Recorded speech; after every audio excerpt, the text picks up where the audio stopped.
Bonjour à tous et bienvenue dans le 29e épisode du Space Cake. Aujourd'hui, on va faire un épisode sur les cold et les hardware wallets, parce que c'est pas forcément la même chose. Vu ce qui s'est passé un peu avec Ledger ces derniers temps, on s'est dit que c'était peut-être le bon moment pour faire notre Space Cake dessus. Et on a plus de monde que d'habitude, du coup je pense qu'il va y avoir pas mal de questions, pas mal de gens qui se posent des questions par rapport à la sécurité de Ledger, enfin tout ce genre de choses. Mais on va d'abord commencer par une petite présentation de ce que c'est un cold wallet, les différents types qui existent, la différence au niveau du secure element, qu'est-ce que ça veut dire, à quoi ça sert, et puis qu'est-ce que c'est le airgap, tout ce genre de choses un peu basiques sur la hardware wallet. Et après, ben, on passera plus à, pas de la libre antenne, mais on prendra les questions et puis on essaiera d'y répondre. Voilà, voilà, il me semble que Panta, tu chaud pour commencer, donc let's go. Let's go. Donc bonsoir tout le monde.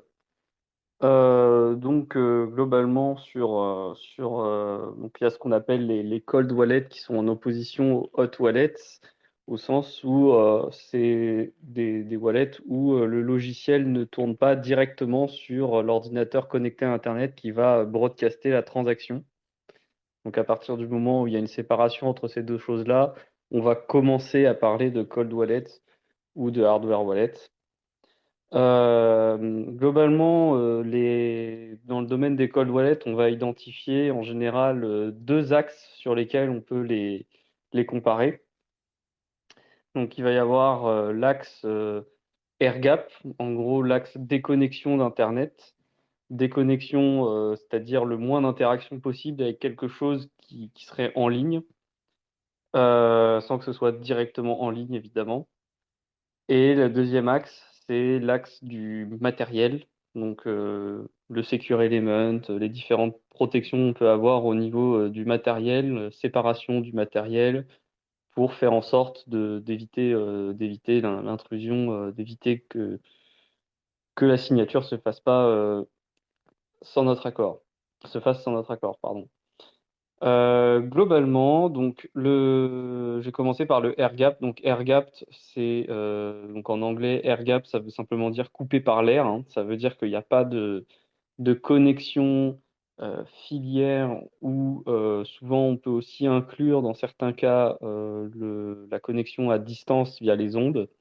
Donc on entend par là qu'il n'y a pas de connexion via électromagnétique entre guillemets de quelque façon que ce soit entre le wallet et un objet qui serait connecté à Internet, donc un ordinateur, enfin, des choses de ce type-là.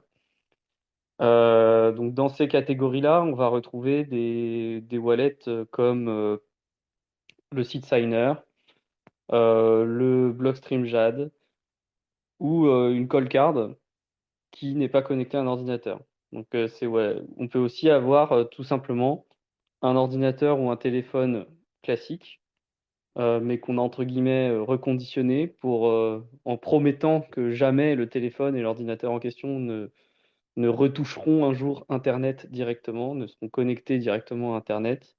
Eh bien, on peut utiliser un vieil ordinateur, comme par exemple un cold wallet,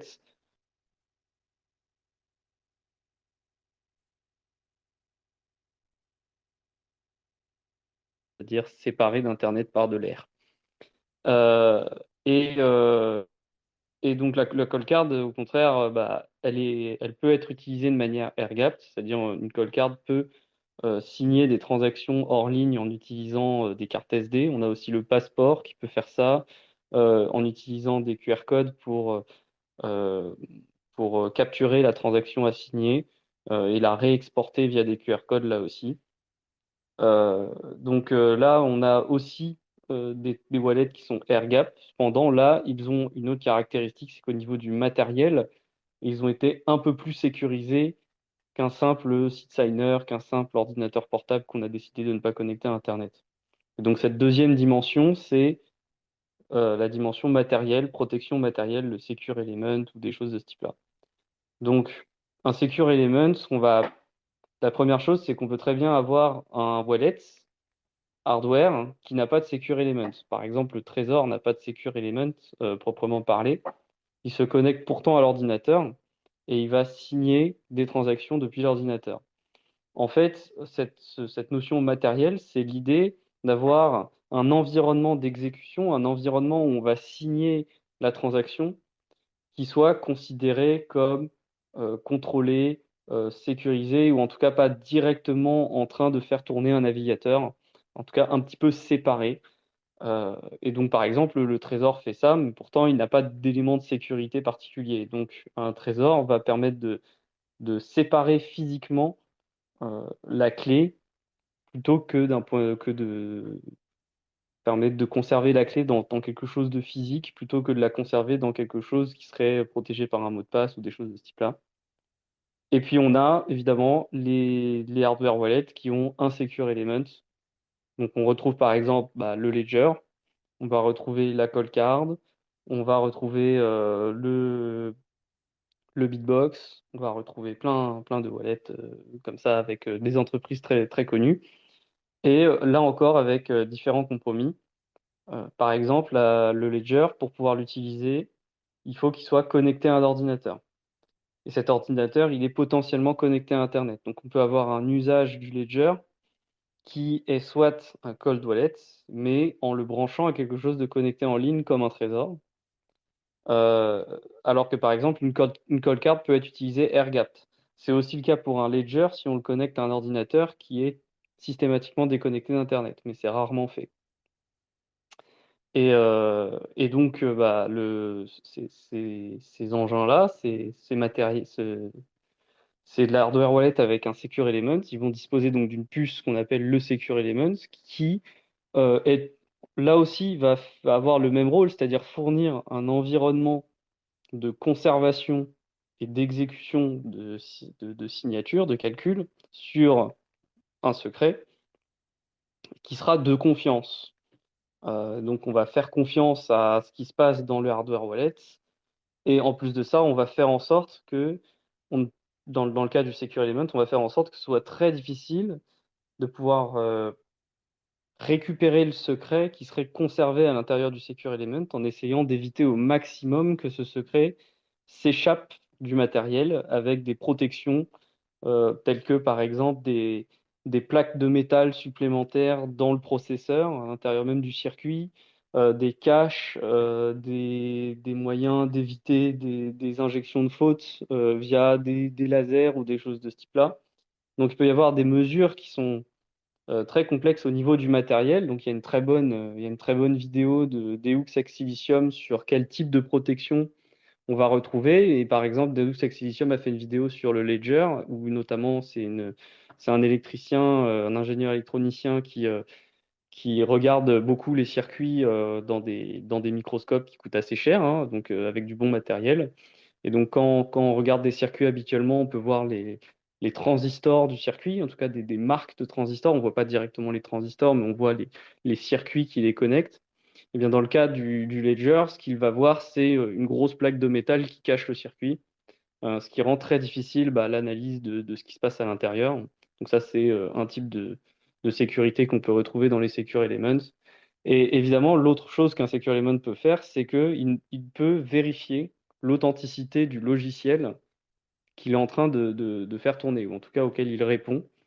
Et donc, bien là, on va avoir en fait une sorte de clé privée que connaît le Secure Element et il va accepter de ne faire tourner un logiciel que s'il a vérifié que le hash du logiciel, un petit peu comme quand nous, on fait des checks avec des clés PGP, que le logiciel qu'on télécharge, c'est bien celui qui a été développé par les développeurs, bah là, le Secure Element peut faire ce type de vérification sur le logiciel qu'on veut faire tourner. Il va vérifier que c'est bien les développeurs, en tout cas l'entreprise qui commercialise le produit, qui a développé le logiciel qu'on lui propose de faire tourner, de façon à ce que justement ce ne soit pas un logiciel qui se contente de simplement extraire la clé privée et l'envoyer directement à l'État ou je ne sais quel hacker à partir du wallet. Voilà, donc on a ces deux axes-là. Donc il existe des wallets qui sont à la fois air-gapped et à la fois ont un secure element. Donc dans cette catégorie-là, on va retrouver la call card quand on l'utilise avec des cartes SD uniquement et le passeport qu'on utilise avec des QR codes. On peut retrouver des wallets qui sont pas air-gapped, mais qui ont un Secure Element. Donc, par exemple, le Ledger, le Bitbox.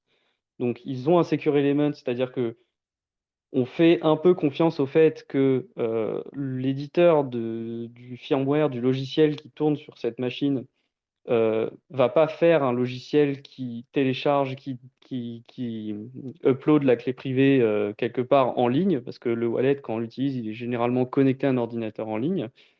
Euh, mais en échange, on peut avoir de très fortes garanties que sur le niveau du matériel, bah, rien ne peut être extrait du Secure Element. Ensuite, on a des wallets qui n'ont pas de Secure Element, mais qui sont bien air-gap. Donc, on peut retrouver dans ce type d'exemple le cold wallet tel qu'un ordinateur, un vieil ordinateur qu'on ne connectera plus à Internet. On peut retrouver enfin, on pourrait retrouver certains usages de wallet comme le Trésor sur un ordinateur qu'on n'a jamais connecté à Internet aussi, mais on retrouve aussi le Seed Signer, le Blockstream Jade, qui n'ont pas d'éléments de sécurité, mais qui peuvent entre guillemets, qui doivent, à chaque redémarrage, on va devoir réinjecter la clé privée via un QR code dans le wallet pour qu'il puisse signer.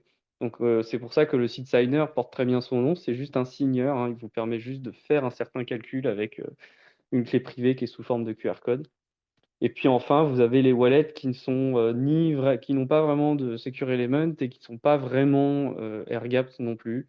Et donc là, on retrouve le trésor en général ou d'autres choses très simples qui sont des petits ordinateurs qu'on va connecter en USB sur un autre ordinateur. Voilà, je pense que c'est déjà pas mal comme vision d'ensemble. Et donc, il y a un hardware wallet, ça réalise plusieurs fonctions, donc celle de signer, celle de conserver la clé privée. Et après, en général, bah, on peut avoir ces déclinaisons qui varient suivant les axes que j'ai décrits. Voilà. Salut Sosten. Salut Sosten. Salut les gars. Ouais. Salut Sosten.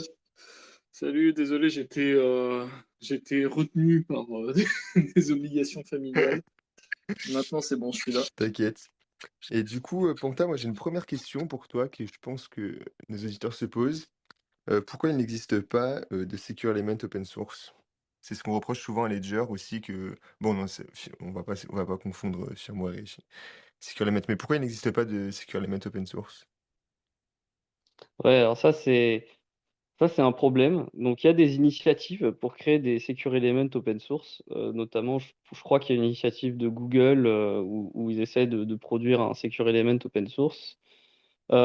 Mais en fait, ça part de. Enfin, il y a déjà un premier point de vue qui est un peu naïf, personnellement, je trouve, c'est de dire bah, le secure element, on va pas le rendre open source pour que ça reste difficile pour les hackers de le hacker, de hacker le secure element. Donc, il y a une première notion que moi je trouve naïve, mais c'est à peu près recevable de dire que si le secure element, c'est très difficile d'en comprendre la structure, alors ça va être très difficile de le hacker. Donc ça peut être une première hypothèse.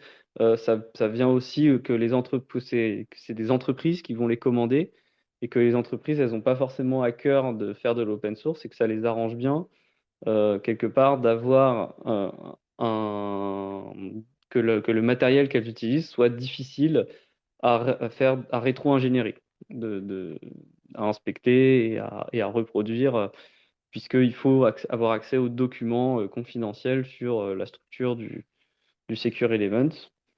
Euh, et puis, bon, aussi le fait que ce soit des éléments qui soient très complexes à programmer, qu'il faut quand même être, enfin, faut quand même être fin connaisseur, fin programmeur pour pouvoir programmer ces choses-là. Je pense pas que la programmation soit rendue facile. Et donc, du coup, c'est assez facile pour l'entreprise qui vend ses Secure Elements d'imposer des conditions de confidentialité quand de base, c'est de toute façon pas très accessible. Et donc, elle verrait pas l'intérêt de le rendre open source au risque de se faire voler, on va dire, la technique qui lui a permis de concevoir un tel outil. Maintenant, évidemment, dans un monde idéal, bah, un Secure Element serait open source, hein, mais c'est pas encore le cas aujourd'hui. De toute façon, quand on regarde au niveau du matériel, c'est très dur de dire qu'on a du matériel qui est complètement open source. Bon, même une Raspberry Pi, c'est pas complètement open source. Il y a des choses qui sont pas publiques dedans. Donc, c'est toujours compliqué quand c'est le matériel. Quand c'est le logiciel, c'est facile. Quand c'est le matériel, c'est difficile de parler d'open source, en fait. Même si c'est pas impossible, hein. Il y a Coldcard, par exemple, a fait un bel effort sur tout ce qui n'est pas le Secure Element pour faire de l'open source sur son matériel. Mais c'est pas le cas de tous. Ouais, quand je t'écoute, j'ai pas eu des questions de près, mais je soupçonne que c'est lié. La deuxième raison que tu as donnée est celle qui me paraît la plus, comment dire, la plus juste. Enfin, je dis comme ça me paraît assez évident que si jusqu'à aujourd'hui les consommateurs de Secure Elements c'était plutôt des entreprises, effectivement, elles aiment pas forcément l'open source, c'est pas forcément un bon deal pour ce type d'organisation. Enfin, ils aiment bien avoir des responsables, ils aiment bien avoir des interlocuteurs. Donc, ça me paraît, moi, ça me paraît faire sens. Ça veut dire aussi que ça peut changer si on a des utilisations de Secure Elements qu'on n'avait pas avant, par exemple pour des wallets Bitcoin ou des choses avec où c'est plus les mêmes, c'est plus les mêmes clients, c'est plus les mêmes utilisateurs. Ça peut changer aussi, ça veut dire. Ouais, je pense aussi que voilà, c'est très lié aux utilisateurs. Très peu de gens ont fait du hacking, entre guillemets, d'électronique sur des Secure Elements. Enfin, ils en ressentaient pas le besoin. Donc voilà, c'est pour ça aussi que quand tu regardes des choses comme le Seed Signer ou le Spectre Wallet, qui sont des wallets un peu do it yourself, bah il n'y a pas de Secure Element dedans en fait. Parce que bah c'est. Enfin, on saurait, enfin, le temps d'acquérir les connaissances là-dessus, je pense que ça se paye, on va dire. Et le problème, c'est que le proposer gratuitement, bah, comment on paye celui qui passe le temps à apprendre à programmer cette chose-là, qui a dû signer des accords avec une entreprise pour pouvoir avoir accès au plan, qui doit sûrement payer quelque chose à l'entreprise en question. Voilà, bah, idéalement, dans un monde idéal, on serait tous capables, on trouverait quelqu'un qui serait capable de faire des composants pour nous, sauf qu'en fait, la technologie de fabrication des composants, elle est détenue par très peu d'acteurs dans le monde. Et donc, comme là, il n'y a pas de besoin particulier de dévoiler, en l'occurrence, comment ça fonctionne, voire même plutôt le contraire d'un point de vue un peu entreprise, ben, du coup, et même réglementation, parce qu'évidemment, ces éléments-là ne sont pas utilisés que dans des wallets Bitcoin, hein. Les Secure Elements qui sont couramment utilisés dans les wallets Bitcoin, ils sont souvent utilisés dans des contextes de cartes bancaires ou des choses comme ça. Et donc, c'est difficile pour le fabricant de dire, bon, bah, je vais rendre open source le plan de montage de mon Secure Element alors qu'il y a des banques qui s'appuient dessus derrière, quoi. C'est pas évident, c'est un move un peu risqué au niveau marketing pour les banques en fait. Ce qui pour nous est un bon marketing, ce serait de dire j'ai un Secure Element open source, c'est pas en fait un très bon élément marketing pour des professionnels, pour du business et notamment bancaire. Donc voilà, ça explique pourquoi ces choses-là ne sont accessibles que en source très fermée avec NDA, etc., quoi. Ouais. Et on me souffle dans l'oreillette 2 choses. Première chose, on a oublié de mentionner le Spectre DIY en hardware wallet à faire soi-même, dans le même type que le Signer, mais en plus poussé et qui est vraiment une alternative, que vous devriez checker. Et en deuxième chose, qu'apparemment Trésor dit bosser sur un secure element open source. Et voilà, et du coup, on en vient à une autre question. Du coup, qu'est-ce qu'il faut privilégier entre un wallet open source sans secure element et un wallet avec secure element non open source? Ouais, la réponse est compliquée en fait, parce que bah il n'y a pas de. Enfin, je dis la réponse facile, ce serait de dire why not both, hein, pourquoi pas les deux, et faire un multisig entre les deux et voilà. Mais même ça, c'est pas forcément une réponse qui est bonne dans tous les cas. En fait, la différence se fait principalement en termes de quel est le modèle de menace qu'on a en tête quand on pense cold wallet. Euh, Dans le cas du matériel air-gapped, donc quand on parle de juste séparer le signeur d'Internet, le modèle de menace qu'on a en tête, c'est une attaque logicielle depuis l'ordinateur qui crée la transaction jusque l'endroit où ça va signer. Donc, c'est-à-dire, on pense qu'il y a un logiciel qui va essayer de s'incruster dans notre ordinateur, nous faire signer des transactions qu'on ne veut pas signer, nous faire croire qu'on signe des transactions qui font ce qu'on veut, mais en fait, elles font autre chose, ou qui veulent récupérer notre clé privée qu'on conserve dans une machine. Donc, c'est un modèle, le modèle AirGap est très orienté vers des modèles de menaces qui sont plutôt logiciels, c'est-à-dire on a peur de ce qui risque de se passer dans le monde du logiciel.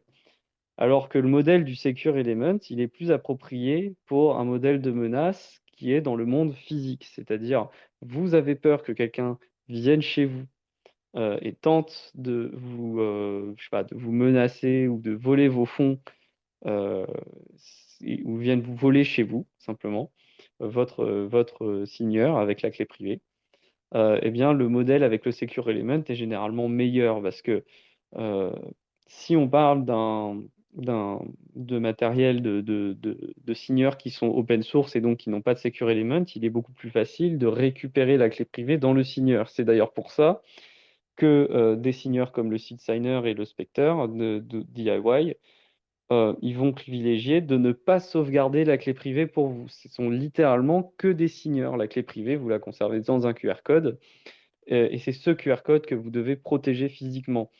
Mais dans le cas du trésor, par exemple, le trésor va conserver aussi la clé privée pour vous. Si vous, à moins que vous la supprimiez à chaque fois, il va la conserver pour vous. Et donc, si je récupère le trésor, je vais pouvoir faire des branchements bizarres sur le trésor pour essayer de récupérer la clé privée. Ce ne sera pas très compliqué parce qu'il n'y a pas de secure element à l'intérieur. Alors que par contre, si on prend un modèle où vous avez une call card et quelqu'un vient chez vous, vous vole la call card, mais il doit trouver le PIN de la call card et il n'a qu'un certain nombre de tentatives. S'il se rate, la clé privée va être effacée et c'est pas lui qui va pouvoir contrôler ça parce que tout ça, c'est managé par le Secure Element. Après, certains, notamment la call card, certains wallets vont avoir des mesures en plus pour vous protéger dans le cas où on vous menace vous-même en personne de plein de choses si vous ne débloquez pas le hardware wallet. On peut notamment avoir des faux pins, on peut avoir des login countdown, donc des décomptes très longs. Voilà, il peut y avoir plein de choses qui peuvent vous permettre de vous protéger physiquement. Mais par contre, bah, ces hardware wallets avec un secure element, comme ils sont connectés à Internet, ben, ok, d'un point de vue logiciel, bah, on pourrait créer un logiciel qui extrait la clé privée du Secure Element si on arrive à passer les protections du Secure Element sur la vérification du logiciel. Donc voilà, les compromis, ils sont différents, tout simplement. Euh, Il y a moyen d'avoir un peu le meilleur des deux mondes en utilisant un wallet avec un Secure Element qui est en même temps déconnecté d'Internet.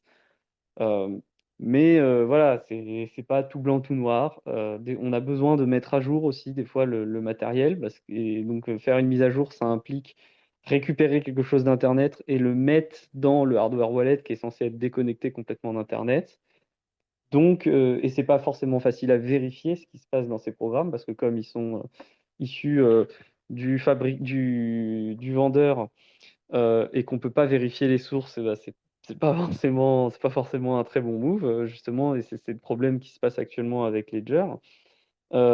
Et donc, voilà, il y a pas de monde idéal si simple, c'est vraiment pas facile. Moi, je pense que si on voulait vraiment être dans la vérification, on essaierait plutôt d'aller vers un modèle air-gapped, parce que souvent, c'est pas l'attaque physique qui nous menace le plus, c'est plutôt l'attaque logicielle. Donc, je recommanderais plutôt déjà de se protéger en essayant de créer des signeurs, des moyens de signer qui soient hors ligne. Mais voilà, après, le modèle de l'attaque physique, ça reste une menace légitime. On peut légitimement avoir peur de ça quand on a des bitcoins. Et donc ça n'empêche pas que ce type de hardware wallet avec des secure elements soit quand même intéressant. Et est-ce qu'on est d'accord sur le fait qu'il faut absolument éviter d'utiliser des wallets qui ont un firmware closed source, comme Ledger, ou pas? Je dirais que dans l'absolu, absolument non. mais faut être prudent, quoi. Genre, faut vraiment être prudent avec les logiciels qu'on télécharge, parce que, bon, et en plus de ça, il y a l'effet de piéger un petit peu l'utilisateur dans les logiciels que le fabricant, enfin que le vendeur nous impose d'utiliser. Donc, par exemple, quand vous utilisez Ledger Live, vous pouvez l'utiliser pour mettre à jour le Ledger et les applications du Ledger. Mais pour ce qui est de faire des transactions Bitcoin, vous n'êtes pas obligé d'utiliser Ledger Live. Mais, mais comme vous l'avez ouvert, bah, c'est très tentant d'aller directement utiliser Ledger Live sans réfléchir plus loin, quoi. La plupart des utilisateurs, on va dire lambda, ça, c'est ce qui va se passer. Donc, bon, là, c'est pas une bonne idée. Maintenant, voilà, on peut pas tout avoir. Il y a des hardware wallets qui tentent d'utiliser le modèle du Secure Element uniquement pour stocker la clé privée, la seed. Et après, la seed, elle va être réexportée. Donc, par exemple, le Coldcard fait ça, hein. La seed du Coldcard ne reste pas dans le Secure Element. Quand vous rentrez votre PIN sur la Coldcard et que vous l'avez validé, qu'il est bon, le Secure Element va dévoiler en fait la clé privée, la seed, au MCU, simplement l'unité de calcul classique qui est sur la Coldcard, qui est c'est le plus gros circuit imprimé de la Coldcard. Et c'est ce circuit-là qui va faire les calculs euh, et ensuite qui va effacer sa mémoire lorsque vous l'éteignez. Donc là, par exemple, dans ce cas-là, la Coldcard, elle a bien il y a bien une partie qui est closed source, c'est toujours le Secure Element, mais c'est pas celle-là qui est utilisée pour faire les signatures. Donc on peut développer en open source sur la Coldcard très facilement parce que bah, on n'utilise jamais vraiment les fonctions du Secure Element. C'est uniquement à l'initialisation, c'est un peu particulier et voilà. Donc voilà, le compromis d'utiliser un logiciel fermé, de source fermée, aujourd'hui est de moins en moins recevable parce que de plus en plus on a trouvé des solutions pour quand même utiliser les capacités du Secure Element qui sont intéressantes de sauvegarder quelque chose de manière très sûre euh, et en même temps de permettre quand même d'utiliser du code open source pour ce qui est de la manipulation de la graine. Donc c'est de moins en moins recevable. Mais bon, moi je pense pas que dans l'absolu, il faille absolument exclure d'utiliser un hardware wallet qui est open, qui est de source fermée. C'est juste que si on a le choix entre deux, autant choisir celui qui a des sources ouvertes. Ça, c'est clair. Ouais, Loïc? Ouais, je suis tout à fait d'accord avec ce qu'il a dit, Panta, sur quand il a bien différencié les attaques à distance et les attaques physiques, ce qu'il a appelé les menaces logicielles.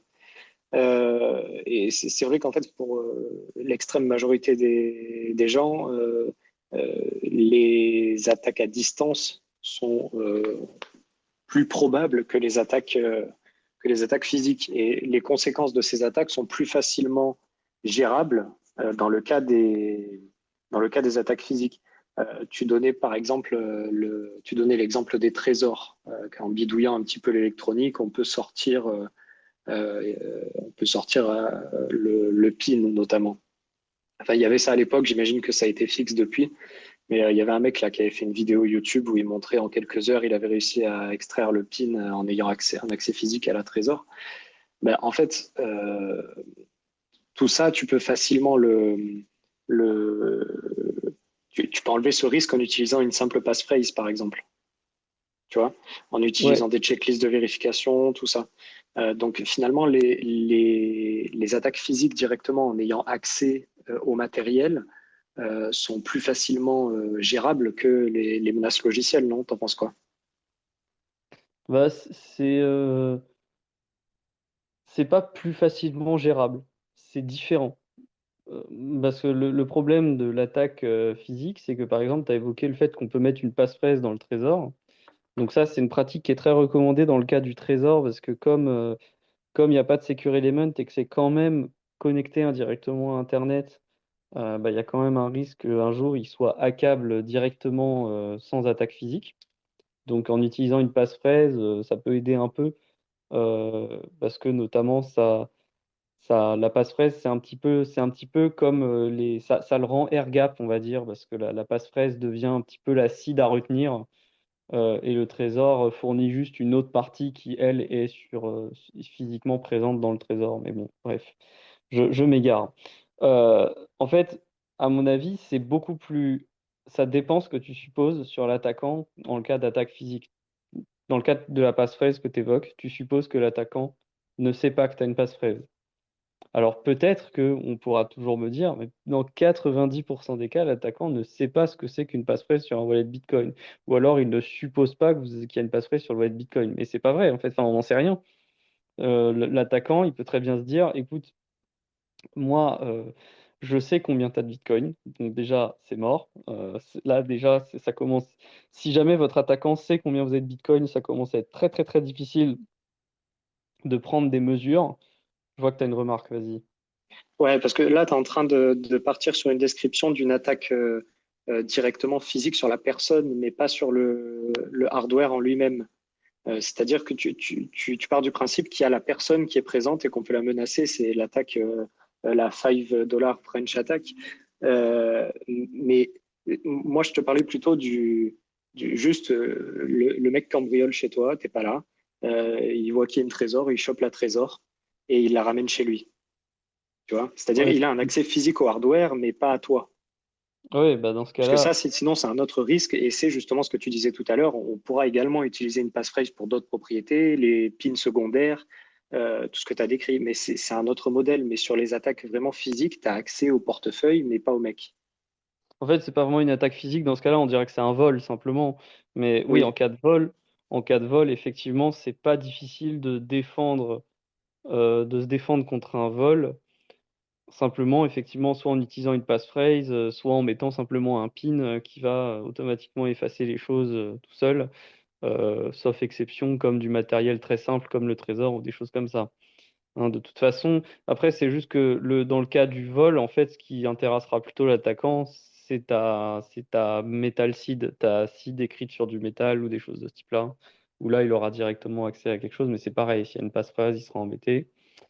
Bref. Donc oui, dans ce cas-là, effectivement, ça va. Maintenant, si on suppose que l'attaquant, il vient chez toi il voit que tu as un hardware wallet et il vient chez toi pour te menacer, là, ça devient très, très vite, très, très, très compliqué de se défendre. Et là, le secure element, enfin, le matériel peut faire une différence dans la gestion de cette attaque. Cependant, enfin, faut pas non plus imaginer que c'est la solution parfaite, parce que vraiment, c'est très difficile de se défendre d'une attaque quand on est menacé physiquement, quoi. Je suis plutôt pas trop d'accord. En fait, si on commence à parler d'une attaque, d'une agression, en fait, ou de menaces, enfin, où tu es ciblé toi personnellement, je pense qu'en fait, c'est même plus la peine de parler de hardware wallet, ça devient complètement un modèle de menace différent. Et dans ce cas-là, que tu aies un Ledger ou un Coldcard ou un Jade, ça fait, enfin, de mon point de vue, ça fait plus vraiment de différence en fait, parce qu'on est sur un modèle de menace qui a juste plus rien à voir et qu'on va gérer d'une façon qui est complètement différente. Alors, moi, je suis là où je suis en désaccord, c'est que par exemple, il y a quand même enfin, le call card, il essaie vraiment de faire en sorte de rendre l'attaque, même en te menaçant, très difficile pour l'attaquant. Par exemple, sur la call card, un, tu peux avoir un décompte, tu peux faire un pin qui, à la place de simplement supprimer ce qu'il y a sur la call card ou à la place de débloquer la call card, va lancer un décompte. Et donc ça peut leurrer pendant très longtemps. Ça fait que si on te menace, il faut que cette menace, elle soit maintenue dans le temps. Et puis même à la fin, tu peux décider de relancer. Enfin, il faut refaire un pin après. Donc ça peut être encore. Enfin, l'attaquant, il n'est pas sûr à 100% que même en attendant, il aura les fonds. Je, Donc je- je pense que, enfin, voilà, moi ça m'est jamais arrivé, mais je pense que si un mec qui te tape dessus, ça doit être difficile de. Enfin, je veux dire, en fait, c'est un autre oui, problème, oui, tu vois. Je veux dire, tu vas en mettre un fait, le décompte, problème, ça c'est risque de que, l'énerver, il risque de te taper plus fort dessus, tu vois ce que je veux dire. C'est oui, oui, un c'est problème ça. qui est différent, quoi. En fait, la seule moyen de se défendre contre ce type d'attaque, c'est de ne pas avoir accès soi-même à l'acide dans ce cas-là. Donc soit tu as un multisig Bah ouais, avec d'autres voilà. personnes, soit tu as un multisig avec d'autres personnes, soit tu as un hardware wallet qui t'impose d'attendre qui t'impose d'attendre ou des conditions absurdes qui font que tu ne peux pas dans l'immédiat accéder au hardware wallet allumé, quoi.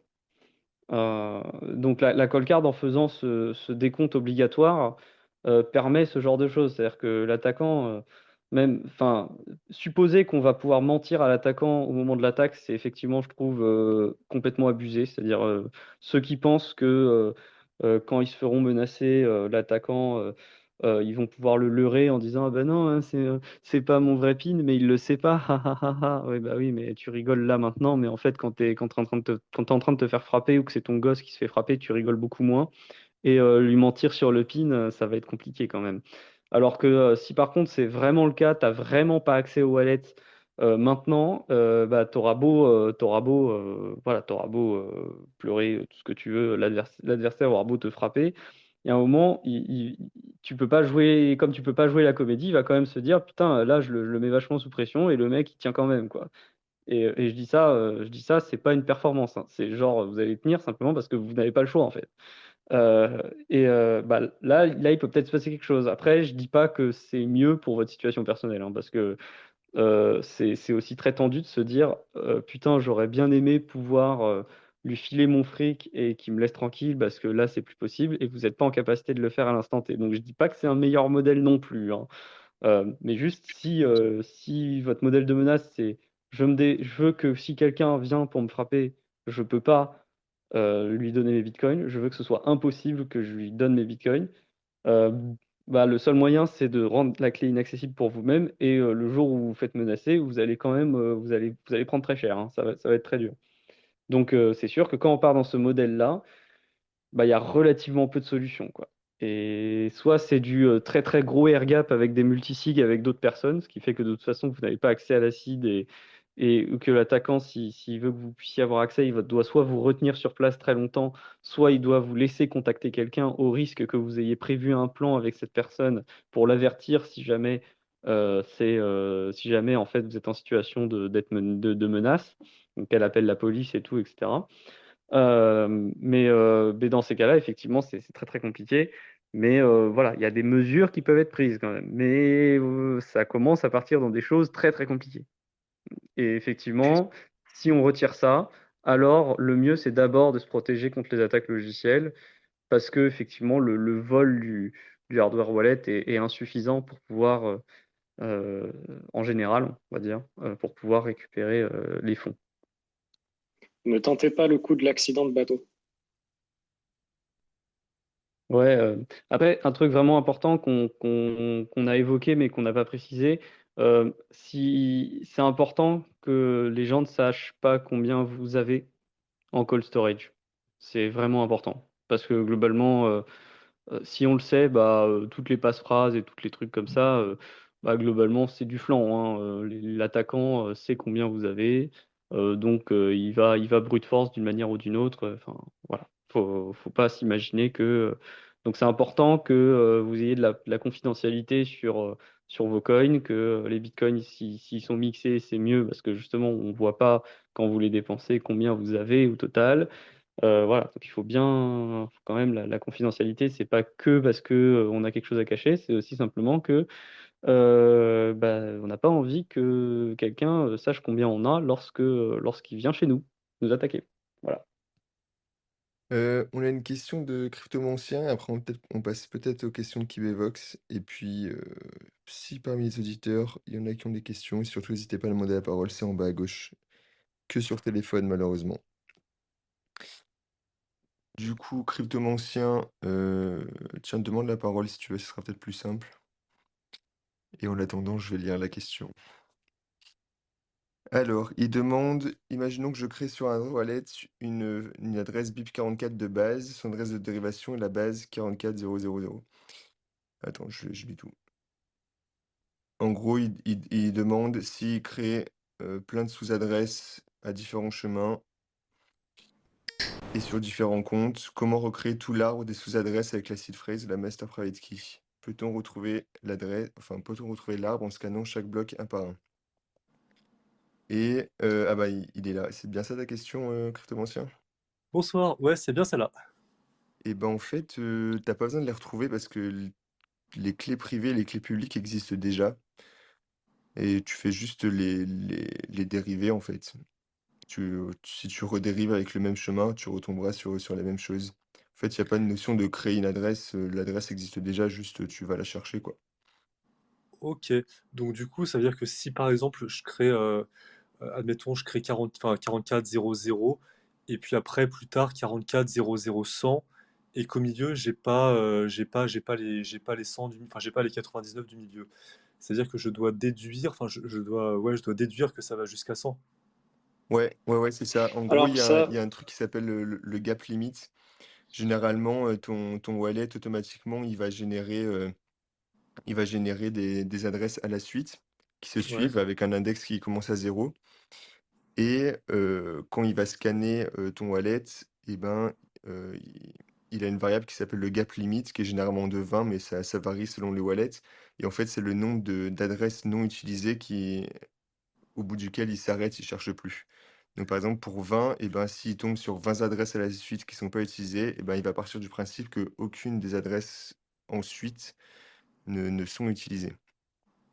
Donc du coup, ça peut être d'accord. problématique, enfin, avec les réglages par défaut, si tu t'amuses à jouer avec les chemins de dérivation pour, aller chercher des index, plus loin et ben, ton wallet le retrouvera pas tout seul. Tu seras obligé de lui dire, où chercher.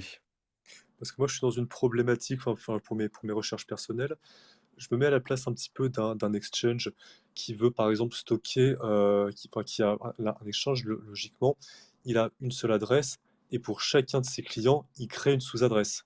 C'est comme ça qu'ils pratiquent tous. Et moi, je me suis dit, bah, juste pour l'exercice, je me mets à leur place. Si je veux, enfin, si je veux sécuriser les fonds sur un hardware wallet, plus ou moins, enfin, je sais pas encore comment ça va se connecter, mais que je dois créer une infinité de sous-adresses et que pour une raison ou pour une autre, je sais pas, j'ai plus accès au fond. Enfin, j'ai plus accès à la machine. D'accord, donc si je dis par exemple que si je sais que j'ai 10 000 clients, je dois déduire qu'il y aura 10 000, enfin que je dois aller jusqu'au 10 millième sous-adresse. non, alors, c'est justement ce que disait Lounès. Normalement, quand tu récupères un portefeuille, par exemple, je sais pas, tu avais une ledger, tu as fait tes adresses, tu Ouais, as reçu sur X adresses différentes, et après tu perds ta ledger et tu veux récupérer ça sur Sparrow. Mais Sparrow, par défaut, ce qu'il va faire, c'est qu'il va check et va dire, OK, l'index 0, ça me donne la première adresse, il d'accord. y a tant de Bitcoin. Il va regarder après l'index 1, il y a tant de Bitcoin. Index 2, il y a tant de Bitcoin. Et il va continuer tant qu'il en trouve, tu vois, dans l'ordre des index. Et arrivé au premier index qui n'a plus de Bitcoin, il va se dire, ah merde, cette adresse, il n'y a pas de Bitcoin dessus. Bon, je continue l'adresse suivante, je continue l'adresse suivante. Il va faire ça 20 fois sur 20 adresses. Et si les 20 adresses, il n'y a rien, il va se dire, bon, bah, c'est bon, je suis arrivé au bout, après, il n'y a plus rien. Et justement, ce gap de 20, c'est ce que te disait Lounès, ça, tu peux le paramétrer, Hmm. c'est dans les paramètres dans Sparrow, D'accord, dans par exemple, Sparrow, ok. et tu peux lui dire, ben, en fait, moi, j'ai fait un peu des trucs bizarres, donc prends-moi un gap de 100 adresses. Et dans ce cas, il va attendre de tomber sur 100 adresses non utilisées avant d'arrêter les dérivations sur les index suivants. Ok. Voilà. Ça, On prend les questions ouais, de... vas-y, j'en prie. Ouais, vas-y. Et, Non, vas-y, et ça, vas-y. c'est valable que pour Sparrow. Imaginons que je sais pas, Non, non, c'est pour tous les c'est wallets. pour tous les wallets, d'accord. Donc ça marche Ouais, sur ben, ceux Ledger. qui suivent les standards. D'accord. Mais Ok, ok. de manière Voilà, ça, générale, il faut éviter de jouer avec, des chemins de dérivation trop custom parce que, enfin, tu rajoutes un point of failure dans ton système, quoi. C'est un des En fait, problèmes les de chemins faire de des trucs à backup, dérivation, ce quoi. serait, Tu peux pas backup que ta ouais, cible, tu es voilà, ces obligé de chemins de backup tes dérivation. chemins de dérivation avec. D'accord. Voilà, c'est comme les passe-phrases en fait. Les chemins de dérivation, si tu utilises des chemins de dérivation bizarres, ça finit par être comme une passe-phrase. S'ils sont vraiment très très compliqués, il faut les noter avec la seed littéralement parce que sinon tu risques de jamais les retrouver. D'ailleurs, il y avait des attaques qui avaient été menées au chantage sur des hardware wallets où justement le hardware wallet, on lui signale un chemin de dérivation, on lui fait signer une transaction où l'adresse de change est en fait une adresse avec un chemin de dérivation extrêmement compliqué, pas le chemin habituel. Et du coup, bah, une fois que la transaction est signée et broadcastée, bah, toi, tu te retrouves à vouloir redépenser les fonds qui sont dans ton adresse de change, sauf qu'en fait, le chemin est très compliqué. Du coup, ton logiciel détecte pas l'adresse de change, alors que le hardware wallet a bien détecté que c'était une adresse de change. Et après, l'attaquant te contacte et te dit, Salut, en fait, j'ai hacké ton wallet. En fait, j'ai fait en sorte que la transaction que tu signes, elle utilise une adresse de change avec un chemin de dérivation dont tu as la clé, mais qu'il n'y a que moi qui connais le chemin de dérivation. Donc, si tu veux récupérer tes fonds, il faut que tu payes une rançon de temps, etc. Donc, on peut faire du chantage comme ça, où on vous fait perdre vos fonds parce que le retour de change se fait sur un chemin de dérivation qui est trop compliqué. Donc, il faut vraiment faire attention quand on joue avec les chemins de dérivation. Aujourd'hui, les hardware wallets, ils vont vous limiter euh, by design sur les chemins de dérivation qu'on peut utiliser. Et donc, notamment, je crois que sur le Ledger, il y a des avertissements si jamais vous utilisez des chemins de dérivation qui ne sont pas classiques. Et maintenant, la Coldcard aussi fait ça. Ouais, Voilà. c'est ça. Et globalement, tu as les chemins de dérivation qui sont définis dans les BIP. Et après, t'as différentes applications qui peuvent utiliser différents chemins de dérivation. Et je vous ai mis là un site qui s'appelle walletrecovery.org qui recense en gros les chemins de dérivation supportés ou utilisés par tous les wallets, que ce soit hardware ou software, qui existent. Ouais. Et Bon, après, faire un saut de 10 index entre deux adresses, c'est pas très grave. oui, oui, évidemment, Enfin, évidemment. Non, non, faut on dit de différencier. choisir Voilà. des chemins un peu originaux, quoi. Ouais, ouais, je Hum, suis déjà tombé sur un truc comme ça que j'ai dû chercher un peu. Moi, je pensais qu'il faut une Avec partie de la des. sécurité venait aussi de ne pas pouvoir, enfin qu'un attaquant ne puisse pas deviner le chemin de dérivation standard, et donc du coup faire un truc un peu custom, un peu bizarre. Disons que lui, il peut pas le deviner, mais toi, si tu perds ton backup, tu pourras pas le deviner non plus, quoi. Donc ça te fait encore une data en plus à backup, en plus de ta seed, en plus de ta passphrase, en plus de, de tout ce que tu as à backup. Donc tu te rajoutes de la complexité dans ton setup. Ok, D'accord. ça handicape potentiellement un attaquant, mais ça t'handicape toi aussi. C'était Kerckhoff qui a dit cette phrase très juste sur les principes de la cryptographie moderne. La sécurité d'un algo ne doit pas être établie sur la non-connaissance de l'algo en question, mais uniquement sur la non-connaissance de la clé utilisée pour le chiffrement. Et donc, c'est ce que tu décris en fait. D'accord. Bah, merci beaucoup. Top. On passe aux questions de Ouais, Kibevox. et j'en profite pour rappeler que vous pouvez tous poser des questions si vous en avez. Vous pouvez demander en bas à gauche sur le petit micro. Et on va passer aux questions de Kibévox auxquelles tu voulais répondre, Loïc, il me semble. Ouais, elles sont cool, les questions de Kickbox. Il y a la question numéro 2. Je vais commencer par celle-là, parce qu'on a déjà commencé à en parler. C'est sur la passphrase. Pourriez-vous faire un point sur la passphrase, c'est-à-dire password personnel que l'on peut ajouter à sa phrase mémonique et que certains appellent le 25e mot? Des conseils pour la construire? Combien de caractères utiliser au minimum? Comment la sauvegarder? Ouais, ben, la passphrase, on en a déjà parlé, ça peut être utilisé pour plein de choses différentes dans la stratégie de sécurisation.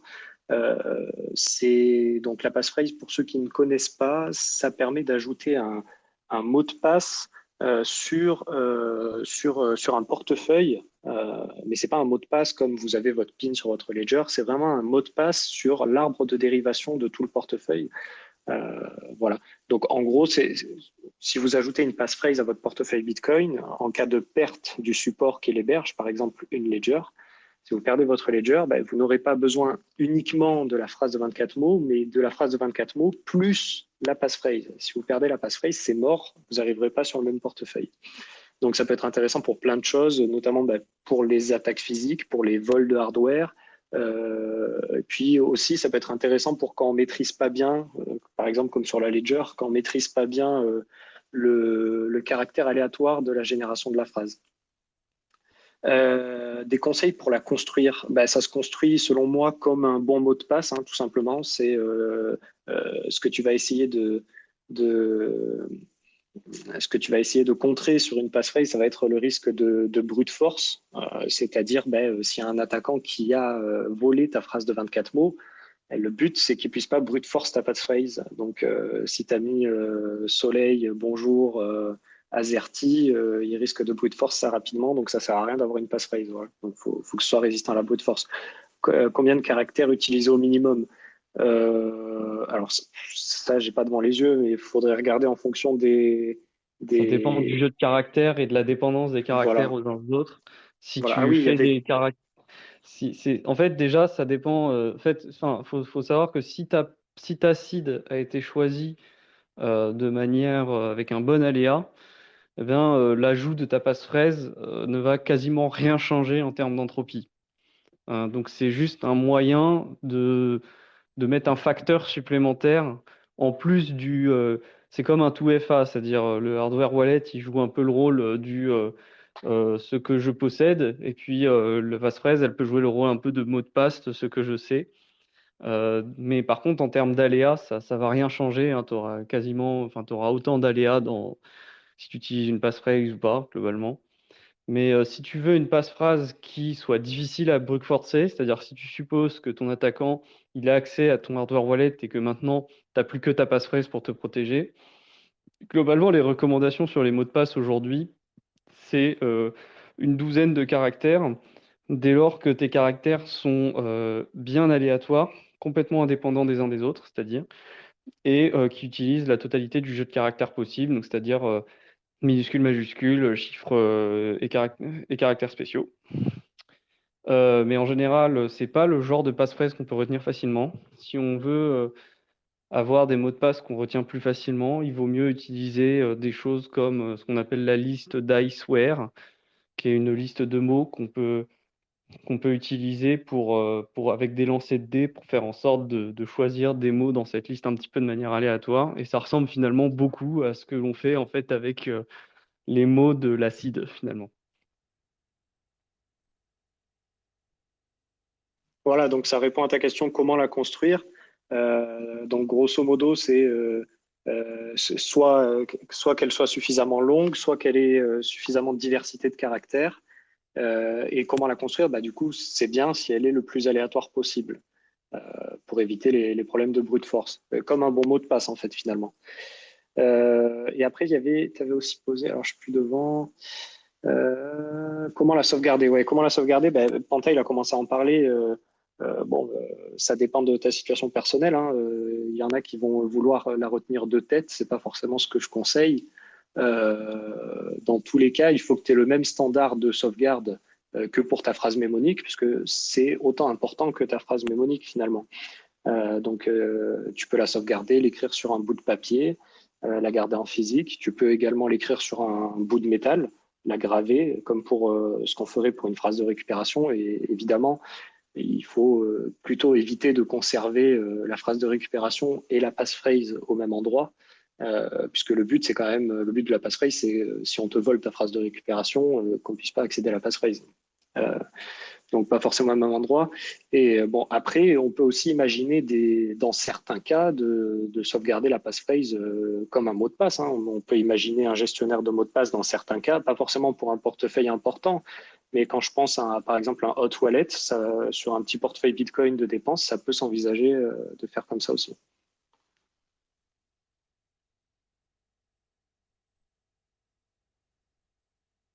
Vous voulez ajouter quelque chose sur la passphrase?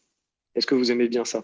Ouais, juste la passphrase, moi je vois ça comme un petit peu comme, bon après c'est en fonction de chacun évidemment, mais je vois ça un petit peu comme entre le portefeuille classique single sig avec juste ta seed et le multisignature qui est encore un autre niveau de sécurité et qui demande une autre gestion bien plus complexe, l'achat d'autres hardware wallets, etc. Donc ça permet d'améliorer simplement et sans coût supplémentaire la sécurité d'un portefeuille. Donc c'est pas mal la passphrase. Moi, je suis un grand amoureux de la passphrase. Et après, il y avait une autre question qui était de même type un petit peu, c'est la question 1, en référence à cette affirmation de Andreas Antonopoulos et Adam Back. Pourriez-vous parler du fait qu'une phrase mémonique de 12 mots plutôt que de 24 mots est considérée comme suffisamment sécurisée cryptographiquement parlant? Ouais, alors ça, c'est assez facile à comprendre. En fait, il faut raisonner en termes de bits de sécurité. Alors, en fait, pour faire grossièrement, le NIST, c'est-à-dire le National Institute of Standard and Technology, ceux qui s'occupent de mettre en place les méthodes cryptographiques que vous utilisez, il recommande au minimum 112 bits de sécurité jusqu'en 2030. C'est le standard qui est recommandé au minimum pour les méthodes cryptographiques. Dans la pratique, on utilise au minimum 128 bits actuellement. de sécurité. Donc, quand on a une phrase de 12 mots, elle a une sécurité de 128 bits. Et alors, les arguments de ceux qui disent la phrase de 12 mots est suffisante, c'est de dire qu'en fait, quand on utilise des signatures électroniques sur Bitcoin, on utilise ECDSA ou Schnorr, et en l'occurrence, ils ont une sécurité également de 128 bits. Donc en fait, l'argument, c'est de dire que ça ne sert à rien de mettre plus de bits de sécurité au niveau de la phrase, alors que les signatures après ont 128 bits de sécurité. Voilà. Donc effectivement, 12 mots, c'est suffisant. Moi, le seul bémol que je mets, qui est tout petit par rapport aux 12 mots, c'est que la somme de contrôle est beaucoup moins puissante sur une phrase de 12 mots que sur une phrase de 24 mots. En termes de sécurité, bon, ça n'a pas énormément de conséquences, mais c'est juste que bon, si on récupère et qu'on s'est trompé sur un mot, on peut plus facilement avoir une checksum qui se valide alors que la phrase n'est pas bonne. Voilà. Mais bon, après, c'est pas non plus grave d'utiliser 24 mots. Donc, c'est pour ça que je t'avais répondu déjà, Kidvox, que pour moi, c'était un petit peu un non-débat sur entre 12 ou 24 mots, puisque finalement, en termes de sécurité, ça change pas grand-chose et les avantages de chacun, ils sont un peu réduits, puisque si on est capable de sécuriser 24 mots, on est aussi capable de sécuriser 12 mots. Donc, je vois pas trop les arguments vraiment tranchants en faveur de ça. Qu'est-ce que vous en pensez? On peut faire 18 mots si on coupe la poire en deux.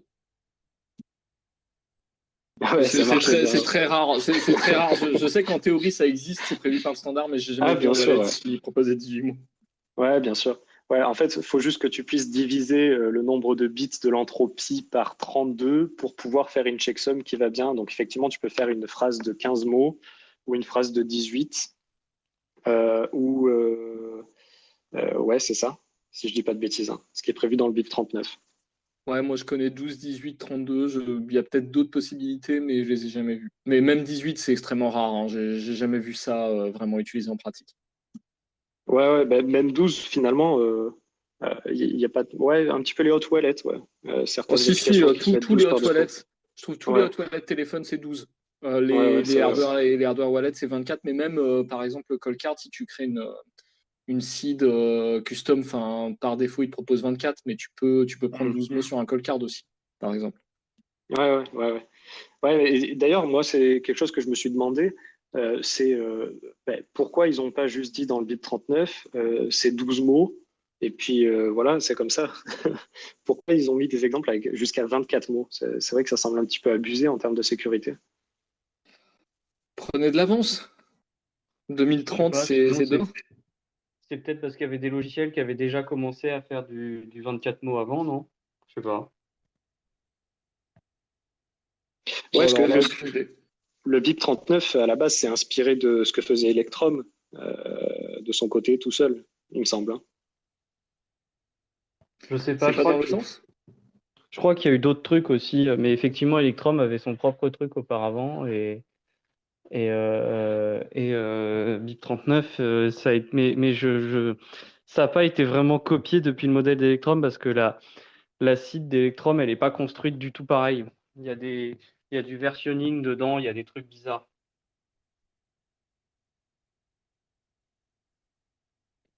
Ouais, je crois qu'il y a une notion de date d'anniversaire, un truc comme ça aussi dans les sites Electrum.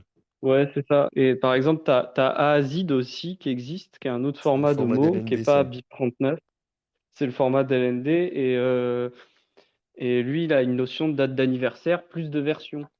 Et je crois que dans Electrum, c'est surtout qu'il y a une histoire de version. Et donc, en fait, d'ailleurs, c'est assez marrant parce que quand ça débat j'ai déjà vu des PR où les devs d'Electrum se sont un peu fightés avec les gens qui voulaient du support de BIP39 parce que ils disaient non, on ne veut pas supporter.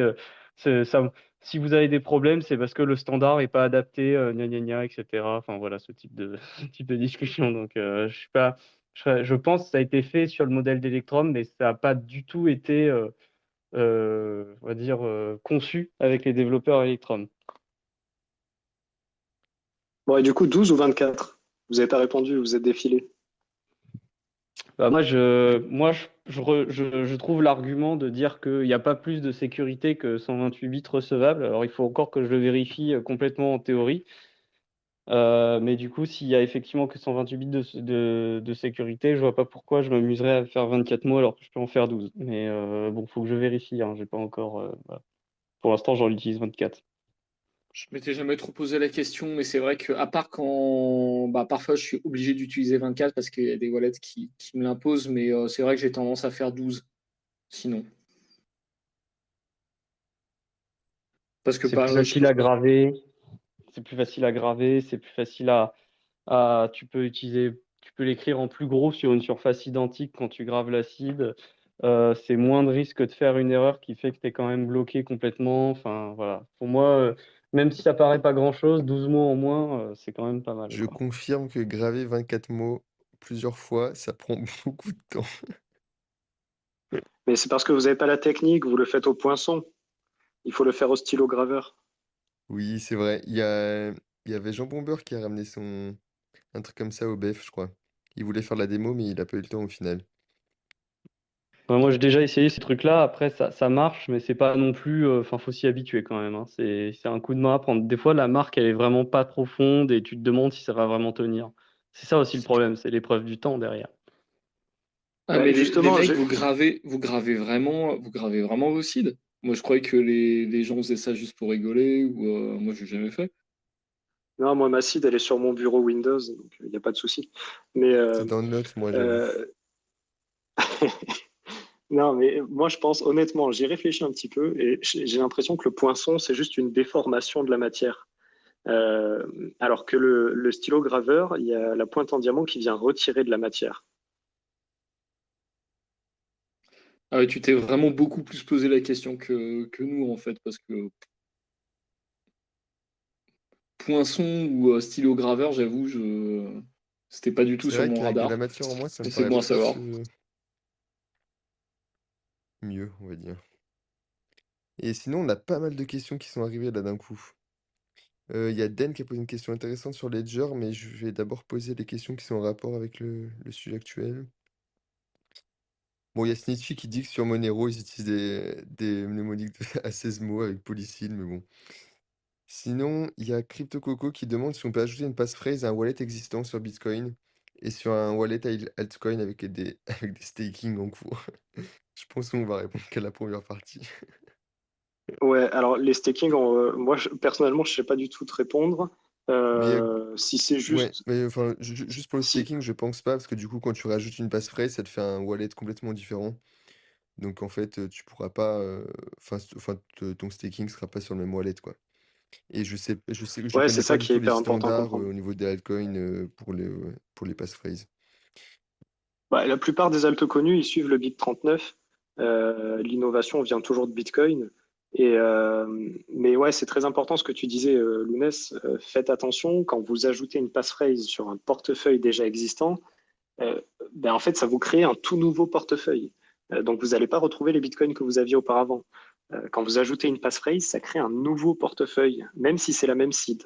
Voilà, puisque ça agit directement à la base de l'arbre de dérivation de toutes les clés cryptographiques qui permettent de sécuriser vos bitcoins. Donc, il faut faire attention quand on fait ça. Ouais, et du coup, pour le côté Bitcoin, eh ben, c'est un wallet existant. Tu peux rajouter une passphrase, mais comme je disais, ça va être un wallet tout neuf. Du coup, bah, tu n'auras plus tes coins dessus, etc. Faudra les déplacer si tu comptes bouger. Après, tu peux aussi, bah, justement, comme ça fait un wallet différent à chaque fois, tu peux aussi utiliser la passphrase comme moyen de ségréguer un peu tes comptes, tes assets. Donc, par exemple, tu te prends une passphrase pour tes coins KYC, une passphrase pour tes coins non KYC, au lieu de faire différents comptes sur le même wallet. Il y a plusieurs moyens. Après, évidemment, ça complexifie un peu le setup. C'est selon ton envie, puis ton modèle de menace aussi. Alors, Under qui dit qu'au premier allumage d'un jade, on peut choisir entre 12 ou 24 mots. Et le compte qui demande, dans le scénario où on utilise une passphrase et l'entropie déterministe avec BIF 85, on est d'accord qu'un attaquant qui brute force ses passphrases ne peut pas checker automatiquement si des fonds sont cachés dans les sites dérivés de chaque tentative de passphrase. Eh ben, bah, il peut brute force, quoi. Il peut essayer toutes les passphrases et puis après essayer toutes les premières adresses de tous les chemins de dérivation s'il veut, mais bon, bonne chance à lui, quoi.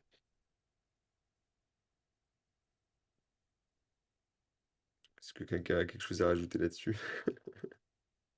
Ouais, sur BIP85, fondamentalement, c'est comme, enfin, la dérivation de BIP85, globalement, elle est directe, elle ne dépend, globalement, souvent BIP85, ça va utiliser un chemin de dérivation qui est standardisé, justement. Et il y a très très peu il y a genre 1000 wallets différents qu'on peut dériver pour un chemin de dérivation standardisé. Donc il peut très bien tester les 1000 wallets à chaque fois. C'est juste que du coup, ça va lui prendre 1000 fois plus longtemps de brute forcer s'il est en train de brute forcer parce qu'il check 1000 fois plus de trucs.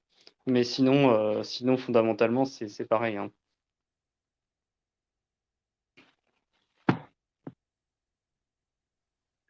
Je vois qu'il y a des intervenants qui sont montés. Si vous voulez, il y avait Ajlex qui était arrivé en premier. Je ne sais pas si tu avais une question à poser. Ou sinon, obitor.x. Yes, salut à tous. Je me demandais, dans le cas de Silixor, est-ce que la seed, une fois qu'elle est divisée, ça génère des wallets qui sont valides, qui ont une checksum valide et qui peuvent du coup être utilisés éventuellement pour du déni plausible? Alors, sur le CDXOR, c'est un truc qui est fait par Coldcard de leur côté. Je ne saurais pas te dire. Je ne sais pas s'ils le gèrent, s'ils font le XOR sur le 24e mot également. J'imagine que oui. Je ne sais pas. Est-ce que quelqu'un le sait? Comment c'est fait ce CDXOR? Je crois que ça dépend si ton wallet a été créé par le CDXOR ou s'il a été ou le CDXOR a été fait après que tu aies créé ton wallet. Je suis pas complètement sûr de ça. Mais il me semble que sinon, en général, les seeds toutes seules, elles sont des wallets valides déjà, il me Bah, de semble. toute façon, si le CDXOR se fait que sur la partie entropie, bah, dans ce cas, je vois pas pourquoi il y a pas de checksum en jeu. Et si ça se fait également sur la checksum, bah, dans ce cas, ça sera forcément pas valide. En fait, il y aura pas d'histoire de checksum valide ou pas. Ouais, mais justement, le but, c'est d'avoir quelque chose qui reste quand même valide, même avec les histoires de checksum. Donc, je pense que les wallets intermédiaires sont valides. Par contre, je crois que si tu n'as pas créé la seed que tu utilises avec le seed XOR, si tu l'as pas créé avec un seed XOR directement, il y a moyen que l'attaquant détecte que, il a pas toutes les plaques. Donc, faut faire attention quand même.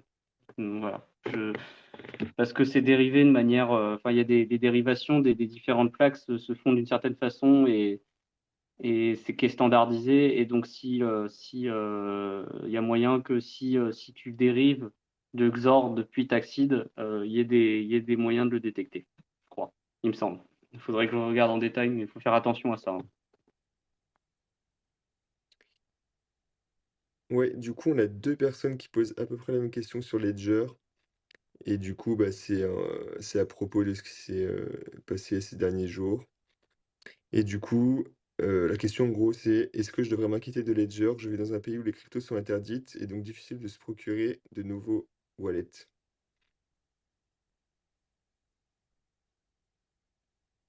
Question compliquée, hein, parce que ça dépend ce que tu supposes. Quand tu commences à supposer que l'État en a contre toi, ça devient très vite, le modèle de menace passe sur des choses qui peuvent être assez compliquées à gérer. Donc ça dépend à quel point tu penses que tu es suspect aussi. Maintenant, le ledger en lui-même, enfin, ça restera pas facile de le casser. C'est juste que bon. J'espère que le taf est bien fait au niveau des custodiens de Ledger pour faire en sorte que les clés des custodiens ne fuitent pas. Après, il faudrait regarder l'implémentation en détail. Parce que, en gros, le problème, pourquoi il y a tant d'histoires avec le Ledger Recover, c'est que, bon, quand Ledger dit depuis le début, vous faisiez confiance à Ledger pour qu'il ne fasse pas un logiciel qui sort la clé privée, ils ont raison. On a dit tout à l'heure que.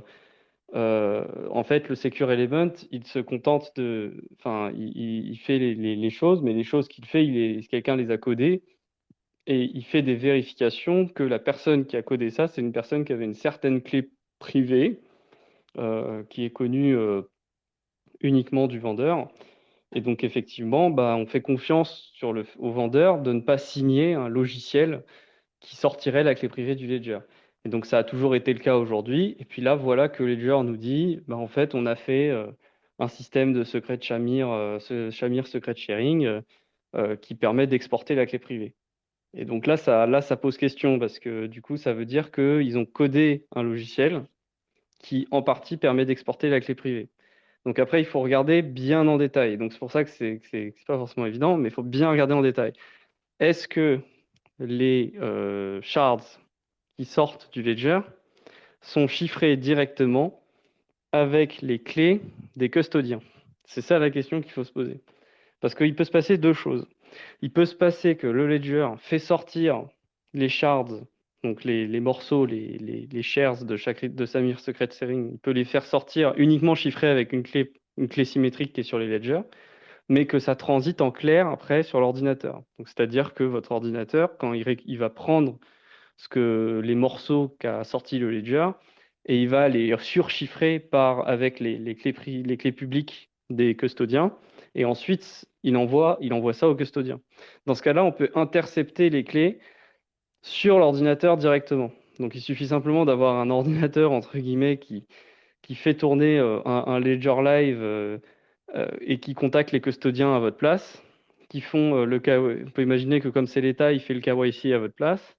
Et puis du coup, comme c'est l'ordinateur des autorités qui est en train de faire tourner Ledger Live et de demander la custody, bah, ils ont codé un truc qui attrape les morceaux chiffrés par uniquement le Ledger sur l'ordinateur avant qu'ils soient envoyés au custodien chiffrés. Et dans ce cas-là, bah, ils peuvent récupérer les morceaux. Oui, ils sont chiffrés par le Ledger, mais ils sont chiffrés uniquement avec une clé symétrique. Et ils peuvent utiliser un autre Ledger pour les recombiner et refaire la clé privée. Et c'est fini, bye bye. Euh, Si par contre Ledger Recover chiffre les morceaux qui sont envoyés, les morceaux de clé privée qui sont envoyés par Ledger, s'ils sont chiffrés par la clé publique des custodiens avant de toucher votre ordinateur, alors là c'est différent. Là c'est différent parce que même en récupérant les morceaux, bah, en fait on n'a pas la clé privée pour déchiffrer les morceaux, c'est les custodiens qui l'ont. Donc il faut aller voir les custodiens. Donc là maintenant ça dépend des juridictions et ça dépend du pouvoir qu'a l'État sur les custodiens. Et donc là, c'est peut-être moins facile pour le coup. Ça dépend je connais pas, je demande pas les détails sur quel État en question est concerné ici. Mais là, ça devient beaucoup plus compliqué pour lui si c'est un petit État qui n'est pas, par exemple, les États-Unis. Si c'est les États-Unis, ça devient plus compliqué encore parce que les États-Unis, ils ont un pouvoir voilà, ils ont un réseau de surveillance généralisée, des choses de ce type-là, et ils sont très puissants et ils sont très, et voilà, donc ils pourraient éventuellement se débrouiller avec plusieurs custodiens et réussir à récupérer des shards déchiffrés et ensuite récupérer la clé privée.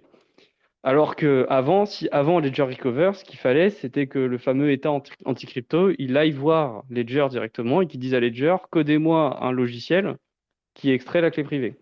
Et naturellement, bah, ils savent que s'ils demandent ça à Ledger, ils lui demandent énormément, puisqu'ils demandent à Ledger de ruiner sa réputation, littéralement, hein. Et donc, évidemment, il y a peu de chances que ça se produise. Là, le problème, c'est que Ledger donne sur un plateau un moyen potentiel de renvoyer des informations qui permettent de reconstruire la clé privée. Donc tout dépend de l'implémentation exacte des choses. Et même si on est dans les bons cas, le problème est que quand même on réintroduit que si les custodiens sont, on va dire, possédés par l'État qui vous attaque, ben là, de toute façon, vous êtes cuit. Donc ça dépend, voilà. Et si, bien entendu, là, dans l'attaque que je décris, on suppose que l'État vous a arrêté avec votre ledger et vous demande, euh, en gros, enfin, en gros, il se débrouille pour récupérer. Enfin, normalement, le ledger va vous demander un PIN et donc ils vont vous demander d'ouvrir le ledger et on suppose que vous êtes dans une condition où vous allez le faire, quoi. Enfin bon, après, de toute façon, ils pourraient faire des transactions directement hein, dans ce cas-là.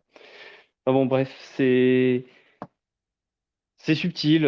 En fait, après, je pense que mine de rien, ça change pas grand-chose. Donc, je pense que c'est toujours, si la situation est urgente, c'est pas, c'est un trade-off qui est acceptable encore à la limite, mais compliqué quand même. Je laisse les autres parler hein, parce qu'ils ont des choses à dire, hein.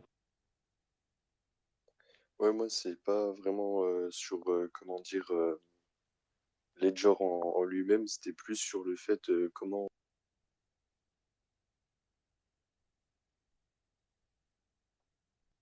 C'est moi ou il a coupé?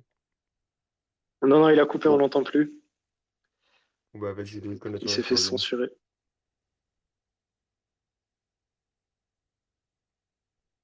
Tu voulais dire un truc aussi, Loïc? Non, vas-y. Ouais, mais je sais pas, je vois que Obitor, il coupe son micro, il revient. Bon, bah, si jamais tu reviens, tu pourras nous dire. Ouais, c'était juste par rapport à ce que tu as dit, Panta. Il me semble qu'il y a ils utilisent un canal sécurisé de la cryptographie asymétrique classique entre la ledger elle-même et les prestataires de services là, qui vont garder les seeds directement. Donc, je pense pas que tu puisses récupérer directement au niveau de l'ordinateur. Euh, Moi, la question que je me posais, c'était plutôt sur ce fameux chiffrement symétrique qu'ils utilisent pour chiffrer les fragments. À quoi ça sert, ce chiffrement symétrique? Et c'était la question qu'avait posée justement euh, mince, BTCP Server, c'est Nicolas. Vous pouvez m'aider? J'ai un trou. Dorier. Dorier, voilà, qui a posé ça. Et la question, elle était restée sans réponse. Alors, moi, je me demande à quoi sert ce chiffrement symétrique supplémentaire qu'il y a sur les fragments.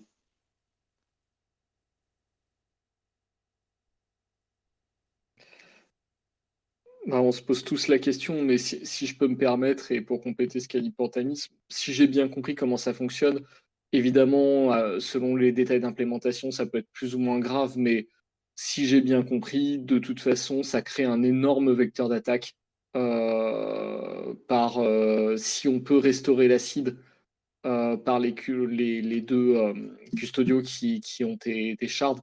Bah, si toi tu peux le demander, ça veut dire que l'État peut le demander aussi. Et pour moi, ça crée un risque qui est juste inacceptable, indépendamment des détails d'implémentation qui peuvent faire que ça peut être plus ou moins grave, enfin voilà, créer d'autres risques. Mais enfin, pour moi, de toute façon, le débat il est clos déjà par ça, quoi.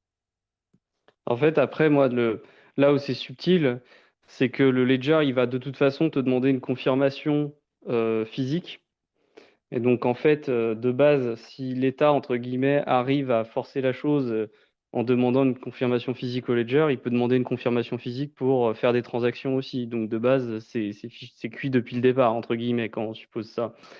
Maintenant, moi, le problème que j'ai plus, c'est on peut demander une confirmation physique pour soi-disant une transaction, et puis en fait, c'est une confirmation physique pour transmettre les shards. Mais normalement, je m'attends à ce que le ledger affiche sur l'écran un message clair qu'il s'agit de transférer des morceaux de clé privée et pas juste de signer une transaction. Donc c'est pour ça que, en soi, c'est une communication qui est difficile à faire parce que je pense que ça change effectivement pas grand-chose dans le sens où si on suppose le mauvais cas sur la création et le chiffrement de ces shards et qu'on suppose le mauvais cas sur le fait que les custodiens le récupèrent, etc. Mais en fait, on a déjà beaucoup de choses qui ont cassé entre-temps lorsqu'on suppose ça. Il faut déjà que le ledger, on ait un accès physique, qu'on ait réussi à le débloquer, qu'on soit en capacité de confirmer physiquement les transactions et qu'on soit en capacité de leurrer la personne qui confirme les actions du ledger. Voilà, donc je pense que c'est là que c'est un peu plus subtil en fait que ça n'y paraît. C'est pour ça que je dirais que c'est pas une catastrophe. Maintenant, c'est clairement, je suis quand même d'accord sur le fait que c'est pas, ça donne pas super envie quoi. Voilà. Alors, j'avais pas compris qu'il y avait une confirmation à faire sur le ledger. Enfin, qu'il y avait une confirmation pour envoyer les shards au début quand tu fais le backup, mais moi enfin, peut-être j'ai mal compris, j'ai pas passé énormément de temps à lire là-dessus, mais j'avais compris que c'était fait pour, par exemple, même si tu perds ton ledger, que tu puisses le restaurer avec les custodiaux et qu'il y avait pas de vérification, que n'importe quel ledger, moi ce que j'avais compris, c'est que tu prenais n'importe quel ledger et les deux custodiaux et tu pouvais retrouver l'acide. Et Ah oui, oui, Ouais, c'est mais, le but de base. C'est ouais, mais l'objectif de ça, base, ça. ouais, mais ça c'est uniquement si tu as, enfin, les shards, ils ne sont créés que si tu confirmes physiquement que tu veux les créer sur le ledger. Ça, c'est à peu près sûr, par contre, je ah oui, pense, hein. oui, bien sûr, bien sûr, bien sûr, mais ce que je veux dire, c'est que donc à partir du moment où tu utilises ce système, enfin, pour moi, c'est Là, juste par contre, je suis inacceptable. d'accord. Mm. Voilà, c'est ça. En fait, je veux dire par là, oui, je pense que je l'ai mal dit. En fait, si on n'utilise pas ce système, a priori, je, il y a très peu de enfin, supposer qu'on arrive sans notre accord à nous voler notre clé privée grâce à ça, bah, en fait, c'est possible par d'autres moyens avant. Par contre, si on utilise ce système-là, effectivement, là, ça ouvre toute la voie de les custodiens sont des acteurs de confiance, donc donc on fait confiance aux custodiens, donc on peut avoir un gouvernement qui demande aux custodiens de donner la clé privée dès lors qu'on utilise ce service. Si on n'a jamais utilisé ce service, par contre, eh bien, supposer qu'on arrive à récupérer par ce moyen la clé privée, ça revient au même que de supposer qu'on y arrive par la manière classique, c'est-à-dire hacker le wallet, quoi. Enfin, ou Alors, en tout cas, demander des confirmes. je suis d'accord, même si, et ça, je pense que d'autres l'ont dit avant, rien que le fait, même si on n'utilise pas le service, rien que de savoir que quelque part dans le code, il y a la possibilité d'extraire l'acide, et on ne sait pas exactement comment ça se fait, parce que là, enfin, depuis tout à l'heure, on fait des suppositions sur l'implémentation exacte parce qu'on ne la connaît pas. C'est vrai que bah, ça n'inspire pas confiance. Après, je tiens quand même à préciser que dès lors qu'on a, dès lors qu'on a un moyen de signer des transactions, on est dépendant de l'implémentation, hein, parce que, enfin, faut se rappeler quand même que sur les signatures numériques, si on signe 2 fois avec le même nom, on dévoile la clé privée. Bon, bah là, à partir du moment où on signe des transactions avec un ledger, suffit de signer 2 fois avec le même nom, et ça y est, c'est cuit, hein. Donc, enfin, après, c'est la clé privée uniquement de l'adresse, mais et des adresses dérivées publiques autour. Mais voilà, donc je veux dire par là que euh, je comprends la gêne. Je comprends la gêne, mais en même temps, c'est pas non plus, faut pas non plus dramatiser à fond, hein. Ça reste quand même, si on n'a jamais utilisé le service, ça reste quand même, enfin, voilà, c'est moins bien. C'est clair que maintenant que ça existe, c'est moins bien, mais c'est pas non plus la fin du monde, hein. Faut pas, voilà, Non, c'est dans non, ce sens-là que je veux dire. non, non, je dramatise pas, mais c'est vrai que pour moi, c'est clairement un mauvais message, c'est un mauvais point. Après, je pense pas que ce soit catastrophique, effectivement, surtout si on n'utilise pas le service. Là-dessus, on est d'accord.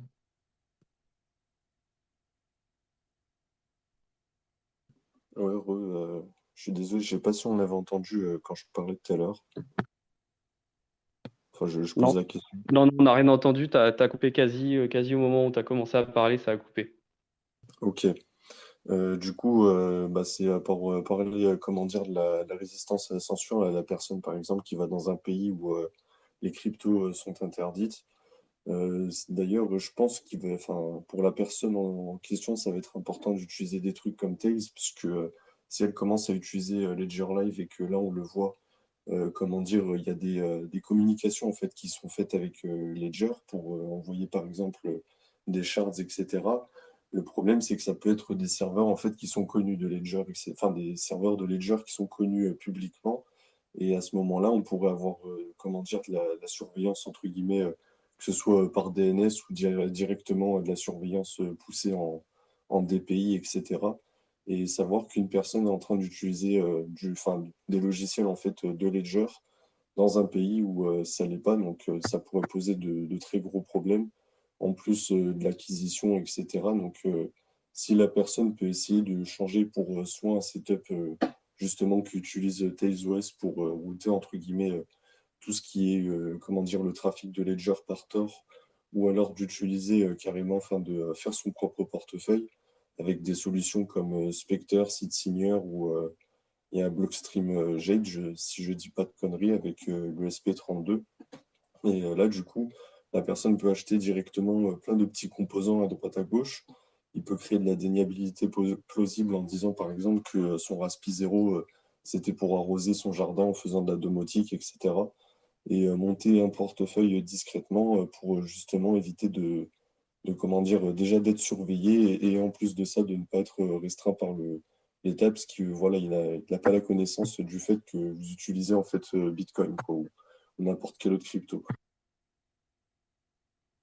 Oui, après, de toute façon, chose simple, hein, si une personne est à risque dans l'utilisation des cryptos dans son état, il faut faire tourner son propre nœud aussi, hein, parce qu'évidemment qu'utiliser le nœud de Ledger Live, bah, c'est pas une bonne idée à ce moment-là, hein, dans ce contexte, hein. Voilà. Donc, Mais pour.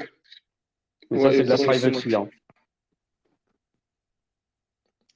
Non, je voulais juste compléter parce que ça me fait plaisir qu'il y ait enfin quelqu'un qui mentionne TailsOS. Moi, je trouve que c'est une solution qui est pas mal du tout, qui est simple. Alors, on peut faire des choses plus compliquées, hein. Ce que tu as dit, c'est complètement possible, monter son propre prospecteur ou monter son propre petit wallet custom. Ça, après, ça demande un petit peu plus d'investissement, même si ça peut valoir le coup. Mais je pense qu'une solution qui est quand même assez simple et à laquelle on pense pas forcément, effectivement, c'est une clé USB, TailsOS. Dans TailsOS, tu as Electrum. Tu chiffres, alors soit tu fais un TailsOS qui est complètement amnésique et tu gardes une seed par exemple sur papier, voilà, et ça fait un petit peu comme un seed signer, c'est-à-dire que tu n'as aucune trace sur ta clé USB, tu n'as absolument aucune trace de ta seed dès que tu éteins la machine. Et puis par contre, dès que tu veux faire une transaction, il faut que enfin, ta seed elle est sur le papier, quoi. Ou alors, tu peux faire des partitions chiffrées sur les clés USB sur TailsOS. Alors, c'est pas un hardware wallet, hein. Je pense qu'en termes de sécurité matérielle, informatique, ça reste une clé USB, ça reste. Je sais pas ce que vaut le chiffrement de la partition de TailsOS, voilà, j'ai jamais rien lu dessus, mais Du je luxe. pense que. Hmm. C'est du luxe, comme tous les systèmes Linux. Ouais, il n'y a pas eu une faille de sécurité récemment sur Lux, justement? C'était avec, je crois que c'était avec le KDF en fait, je sais plus, c'était avec Argon ou un truc comme ça qui était cassé, ça a déchiffré certaines partitions. Mais là, je spécule un peu, hein, on rentre dans des trucs où je ne connais pas trop. Ouais, non, mais alors de toute façon, voilà, il y a toujours un risque, enfin, peut toujours y avoir un problème. Mais ce que je veux dire, c'est que ça reste quelque chose de relativement simple et qui peut, TailsOS, en plus, ça peut servir à plein d'autres choses que de faire des transactions Bitcoin. Et si, par exemple, on n'a pas des grosses sommes ou qu'on n'est pas très technique ou qu'on n'a pas accès à du matériel, peut-être tout simplement, on n'a pas accès à du matériel pour monter son propre site signer ou son propre prospecteur, c'est vrai que TailsOS avec une clé USB à la con, ça peut. Moi, je trouve que c'est une solution à laquelle on pense pas souvent et qui peut être efficace et pas trop compliqué en plus. Enfin, je trouve, hein. Ouais, Loïc? Après, j'aimerais juste rajouter juste avant, pour quand vous utilisez des logiciels comme TailsOS, faut faire très attention en fait à comment dire au setup que vous allez utiliser. Par exemple, si vous allez utiliser enfin comment dire un gros PC entre guillemets une tour quoi, pensez bien enlever déjà votre SSD, votre disque dur pour être sûr qu'au cas où on ne puisse pas écrire de la donnée quelque part. Pensez enlever aussi la pile de votre BIOS. Et après aussi, si comment dire, vous êtes là juste pour faire de la génération de seed, à ce moment-là, vous enlevez aussi votre câble réseau. Et comme ça, quand vous éteignez votre machine et que vous appuyez plusieurs fois, entre guillemets, sur le bouton démarrer parce que vous avez enlevé l'alimentation, ça va complètement décharger en fait la RAM, parce que le principe de Tail, c'est de stocker tout ce qui va se passer, entre guillemets, enfin, en gros, on va stocker votre session en RAM. Et le fait de suivre tout ce processus, d'enlever la pile du BIOS, de bien décharger comment dire, la carte mère à la fin de l'utilisation, va vous assurer justement qu'il n'y ait plus rien en fait en RAM qui soit exploitable.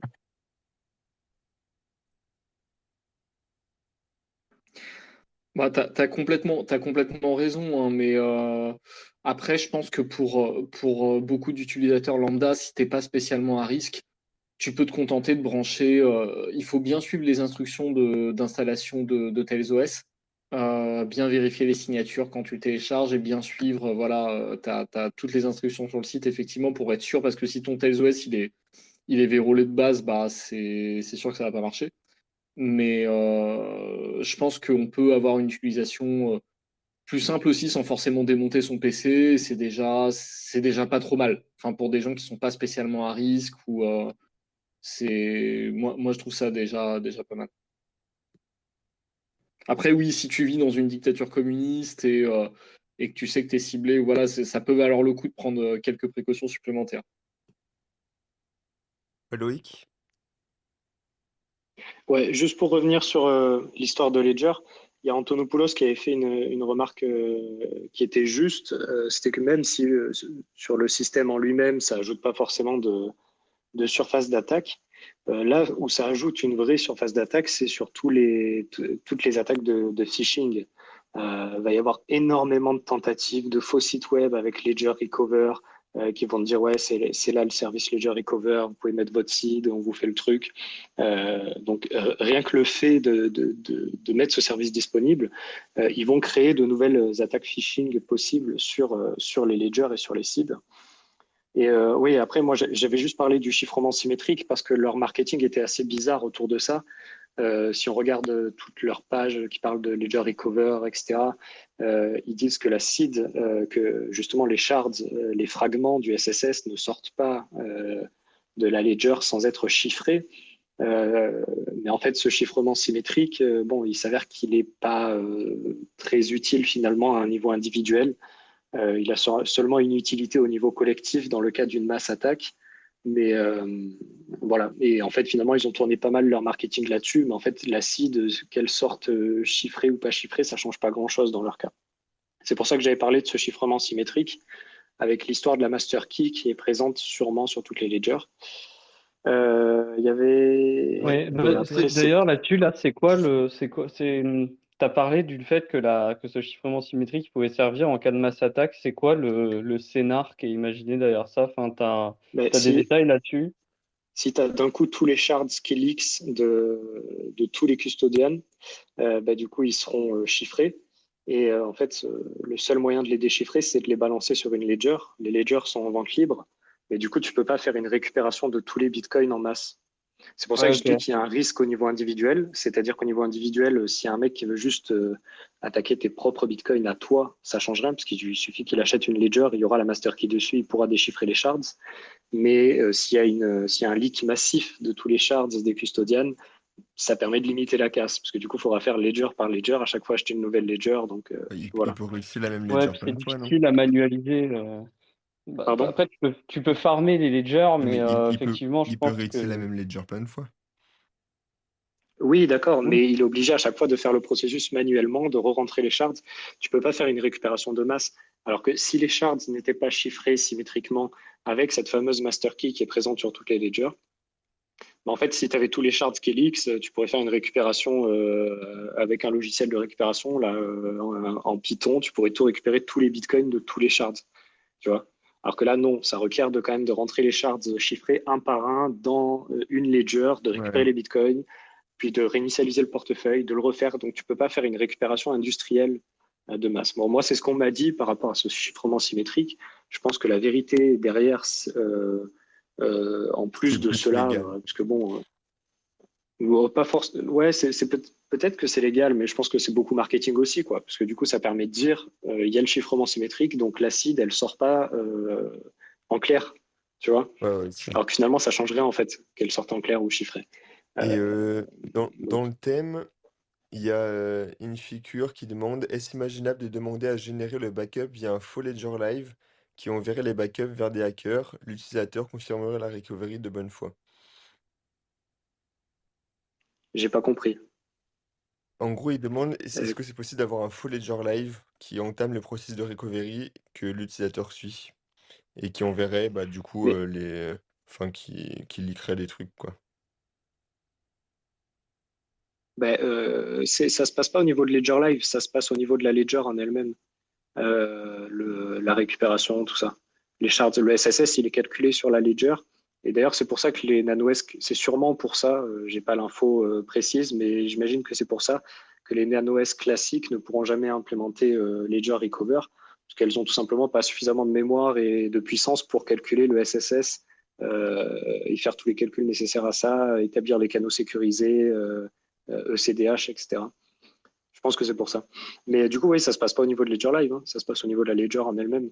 Et après, ben, oui, il y a évidemment le risque de l'usurpation d'identité, mais bon, ça c'est classique, hein. Après, ça dépend justement de comment c'est implémenté vraiment, parce que tu vois, le ledger, il pourrait vérifier un certificat qui est signé avec une clé bien spécifique que seuls les custodiens ont le contrôle.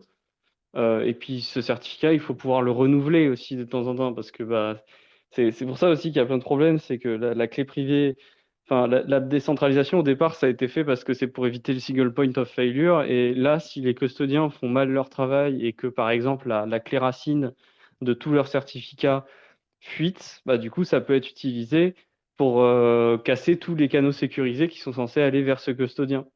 Donc, bon, après, on peut supposer qu'on fait confiance au custodien lorsqu'on utilise ce service. Donc, de toute façon, c'est exclu de base. Mais voilà, ça pose question aussi sur bah, l'infrastructure de clé publique qu'il y a derrière, en fait. Parce que bah, il n'y a pas que, enfin, il y a la cryptographie, mais il y a aussi ton infrastructure de clé publique qui va derrière. Comment on fait des rotations de clés? Comment on fait pour signaler qu'une clé est expirée alors qu'on est sur un device qui est censé être un peu stateless, quoi, qui est pas censé retenir des états chelous, quoi. Est-ce que ça se fait avec des mises à jour? Est-ce que, enfin, voilà, il y a plein de il y a plein de questions quand même. Enfin, pour ça que je dis qu'il faudrait regarder les détails de l'implémentation. Mais moi, sur cette histoire de canaux sécurisés mis en place par le Ledger directement, voilà, je préjuge rien, mais j'ai des doutes quand même sur comment ça a été implémenté. Enfin, quel tour de force cryptographique a été mis en place pour gérer l'infrastructure de clé publique aussi qu'il y a derrière, quoi. C'est une question que je me pose. Donc, il est Yes, parti chercher il sa femme, je revient crois. dans 20 minutes. Et Ouais. bah, il y a MetaVest qui demande bah, y a-t-il encore un intérêt à éditer un hardware wallet? Je vous laisse y répondre. Bah oui, bien sûr il y a un intérêt parce que bah on a dit que ça pouvait être dans le cas d'attaque sur enfin on a décrit déjà pourquoi on en utiliserait donc évidemment qu'il y a un intérêt à utiliser un hardware wallet. C'est pas parce qu'il y en a un qui fait un move un peu bizarre que tous les autres sont à jeter à la poubelle. Maintenant bah ça dépend de ce qu'on suppose, hein. Moi je pense que ce qui sera forcément utile c'est un on va dire un device dédié à la signature en utilisant des clés privées qui sont soit sur des QR codes, soit conservées directement à l'intérieur. Mais je pense que les signeurs externes, ça aura toujours un intérêt. Donc après, je pense qu'on n'a pas encore atteint la fin des fins sur les signeurs externes. Il y a d'autres modèles qui apparaissent comme les JAD, les passeports, les call cards, etc. Maintenant, bon, bah, moi, je pense qu'il y a encore du chemin à faire parce qu'il y a encore des défauts à ces modèles-là. Mais c'est pas parce qu'il y a des défauts qu'il faut pas les utiliser.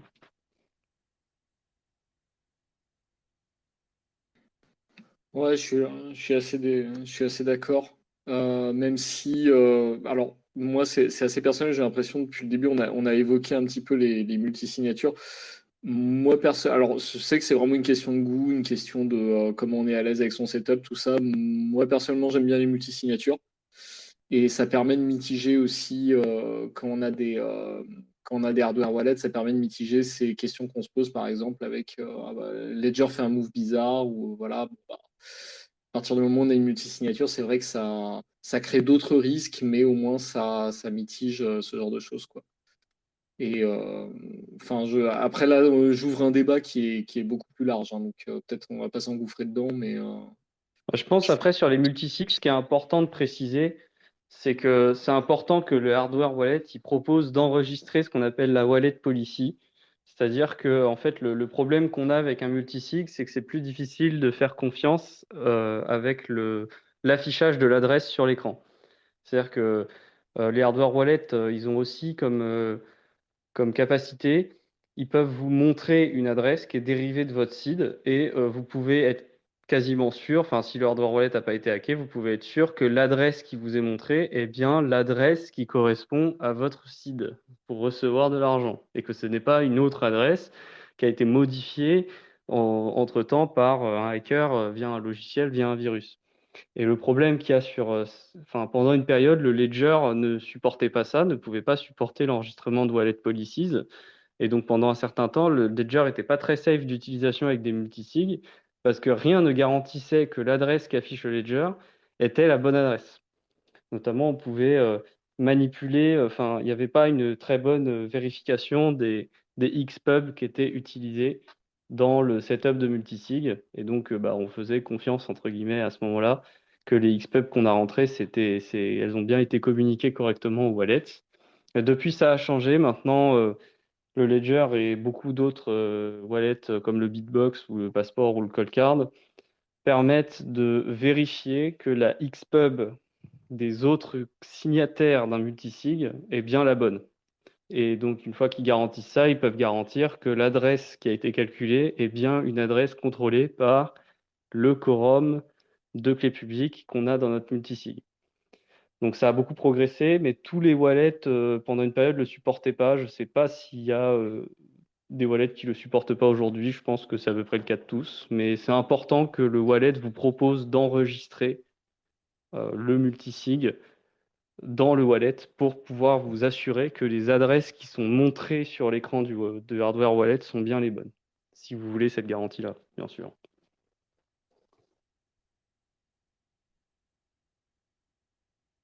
Ouais, Alex? Yes, j'avais une autre question qui était aussi sur le sujet de Ledger, mais un peu différent de la controverse récente, plus sur une ancienne. C'était au sujet du Bluetooth. Parce qu'il y a quelques années, du coup, il y avait eu une controverse quand Ledger avait ajouté le Bluetooth. Je connais pas exactement leurs produits, mais en tout cas sur l'un d'eux, quoi. Et certains avaient voilà, expliqué que c'était sûrement un risque, en tout cas, d'utiliser le Bluetooth comme moyen pour pouvoir communiquer avec le hardware wallet lui-même. Je sais qu'en plus, là, dernièrement, ils en ont parlé sur le podcast où il s'est défendu un petit peu Pascal Gauthier face un peu à NV4, CoinKite, tout ça. Donc, ils en ont un peu parlé. Et du fait que, justement, malgré ça, le Bluetooth n'avait jamais été hacké à leur connaissance. Et ma question, du coup, venait du fait que récemment, Coldcard a implémenté le NFC et il n'y a pas eu de controverse similaire. Du coup, je ne connais pas exactement le fonctionnement du NFC. Mais du coup, qu'est-ce qui explique que le NFC, il n'a pas des risques associés similaires au Bluetooth, qui fait que c'est toujours considéré air-gapped malgré le fait d'utiliser le NFC. Enfin voilà, c'est ma question un peu pour savoir est-ce qu'un hardware wallet avec le NFC présente des risques, sachant qu'il peut être désactivé d'ailleurs sur la cold card de manière physique. Ouais, sur le NFC, donc effectivement, la call card, il suffit de claquer un endroit de la call card et ça permet de couper l'antenne NFC. Donc effectivement, il y a un moyen de le modifier définitivement pour que le NFC ne fonctionne pas. Je pense que la différence, bon, le Bluetooth, c'est un protocole qui est un peu casse-gueule et un peu compliqué parce que déjà, ça marche que avec déjà, c'est actif, c'est-à-dire que tu peux pas connecter en Bluetooth quelque chose qui n'utilise pas qui n'a pas de source d'alimentation. Donc le Bluetooth, c'est forcément par exemple entre des écouteurs et un ordinateur. Et les écouteurs, il faut qu'ils aient eux-mêmes une alimentation parce qu'ils ont il y a besoin de plus d'électricité pour faire fonctionner le Bluetooth, quoi. Et c'est que des engins actifs. Là où le NFC, ça peut être passif, c'est-à-dire que le NFC, tu alimentes en courant l'antenne au moment où tu veux lire ce qu'il y a dans l'antenne, justement. Donc un peu comme le RFC, le RFID ou des choses comme ça, quoi. Donc c'est un peu plus passif et donc forcément ça transmet moins d'informations. Et donc du coup, je pense que ça part de là, l'idée de dire bah oui, mais ça peut pas communiquer par exemple un virus, alors que le Bluetooth, on pourrait communiquer un virus entre les deux appareils. Là où le NFC, le temps que tu poses et que tu retires, on n'a pas le temps de transférer plus de données. Je pense que c'est ça l'idée. Maintenant, bon, si on prend, c'est pour ça que je parlais d'une dimension pour le air gap, parce que finalement, il n'y a pas, c'est comme tout, c'est pas noir ou blanc. Le air gap, il n'y a pas ça c'est air gap et ça c'est pas air gap, parce que tu peux pas avoir quelque chose qui est parfaitement air gap quelque part, parce que tu dois mettre à jour le logiciel, et quand tu mets à jour le logiciel, tu fais rentrer de l'information qui vient d'Internet dans ton engin. Donc, est-ce que c'est vraiment air gap? Voilà, il y a toujours il y a un spectre dans le air gap, et peut-être que le NFC est considéré comme effectivement plus acceptable, enfin en tout cas plus air gap que le Bluetooth. Maintenant, je pense qu'effectivement, c'est pas autant air gap que pas de NFC du tout. Maintenant, voilà, hein, je pense que là, après, le problème du NFC, c'est que c'est un protocole, il me semble c'est pas très facile de voir les spécifications qu'il y a derrière. En tout cas, NVK, il avait aussi communiqué là-dessus en disant NFC, c'est quand même un peu bizarre parce que ça a l'air assez galère. Mais il a quand même sorti son truc. Donc, bon, lui, il a estimé que c'était correct. Après, je pense qu'il fait un peu autorité aussi dans le air gap, forcément. Et je pense que c'est quand même moins air gap que vraiment rien, quoi. Après, voilà, hein, comme je dis, une carte SD, la carte SD, elle transfère des données. Qu'est-ce qui me dit que dans la carte SD, j'ai pas mis un virus, voilà, qui pourrait être lu par le call card automatiquement pour être installé et ensuite signer n'importe quoi. Voilà, on peut toujours supposer tout et n'importe quoi. Donc voilà, je pense que c'est un spectre, quoi. Il y a j'ai pas une réponse absolue, quoi. C'est voilà. Ça a du sens. Bah, merci pour la réponse.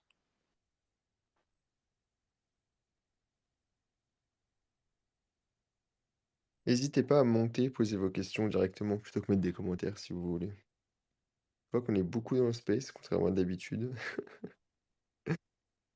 Et il y a Dave qui demande ce qu'on pense du nouveau Q1 de Coldcard. Eh ben, c'est peut-être un peu gros et j'ai pas pu le tester alors je sais pas trop. J'aurais pas trop te dire. Mais par contre, c'est bien qu'ils se mettent aux caméras. Je trouve ça Ce qui est cool qu'ils d'ailleurs se mettent comique au parce QR que code. j'allais dire, ils étaient très vocaux sur le fait de pas vouloir utiliser justement de caméra pendant des années en critiquant pas mal de concurrents qui, eux, utilisaient les QR codes en disant que les QR codes c'était bien de la merde et qu'il fallait pas les utiliser. Donc c'était plutôt étonnant de leur part de les voir sortir bon, apparemment un truc qui lit mieux les QR codes que les autres, selon leur dire. Ouais, il y a de ça. Et puis en fait, après, le problème du QR code, c'est que tu sais pas exactement ce qu'il y a dedans, puisque tu peux pas le lire en tant qu'humain. Tu sais pas exactement ce qu'il y a dans le QR code, donc potentiellement, on pourrait transmettre des choses compliquées, des instructions bizarres dans le QR code. Bon, je sais pas si c'est réaliste ou pas. Moi, un truc que je me demande, c'est est-ce qu'un jour, on aura un hardware wallet avec une caméra qui a une petite IA pour lire les seeds directement écrites sous forme de mots. Voilà. Peut-être que quelqu'un aura un jour l'idée de faire ça. Ça pourrait être assez rigolo. Après, bon, bah, le modèle d'IA, faut qu'il puisse tourner offline, hein, bien sûr, hein. Sinon, c'est pas drôle, hein.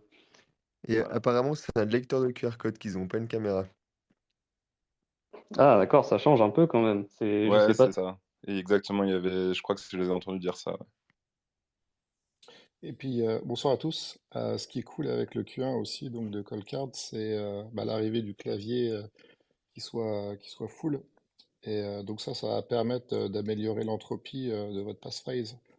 On en discutait dans la voiture l'autre jour, Panta, mais c'est vrai que ça peut être galère d'avoir une passphrase qui est super longue et que tu dois rentrer à chaque fois dans ton Coldcard. Plutôt que de rentrer que des chiffres ou de rentrer quelque chose qui va faire 5 ou 6 caractères, à ce moment-là, on pourra avoir une vraie belle entropie de 64 bits avec je sais pas combien de caractères, mais qui serait facile du coup à taper, quoi. Donc en termes de sécurité, là aussi, on a une belle avance.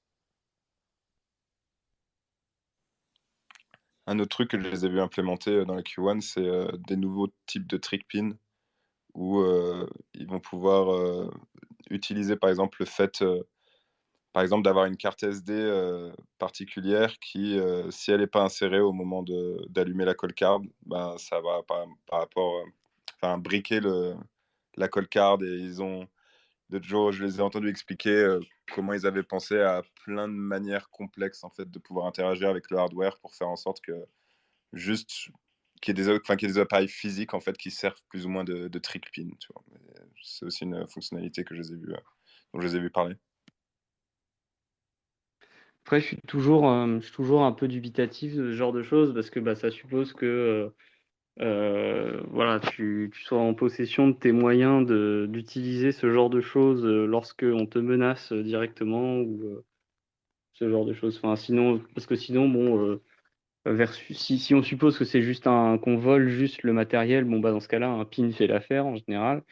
Mais si on suppose maintenant que la personne te menace et tout, je suis pas sûr que ça apporte grand-chose. Mais bon, après, enfin, c'est toujours compliqué de toute façon, mais voilà, C'était plus dans le contexte, je pense, du evil made attack, tu vois, genre ok, d'avoir quelqu'un chez soi qui, qui modifie qui, ton matériel. Hmm. qui a connaissance de ton matériel, peut-être un petit peu, peut-être de ton code, mais qui réalise pas qu'en fait il faut aussi un objet physique inséré à l'intérieur et qu'il est important pour le boot de l'appareil.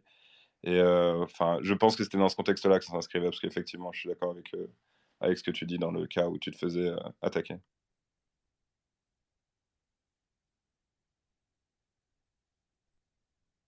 Après, sur le Evil Maid, j'aimais bien déjà ce qu'ils faisaient avec les mots intermédiaires dans le pin, qui sont quand même pas mal aussi.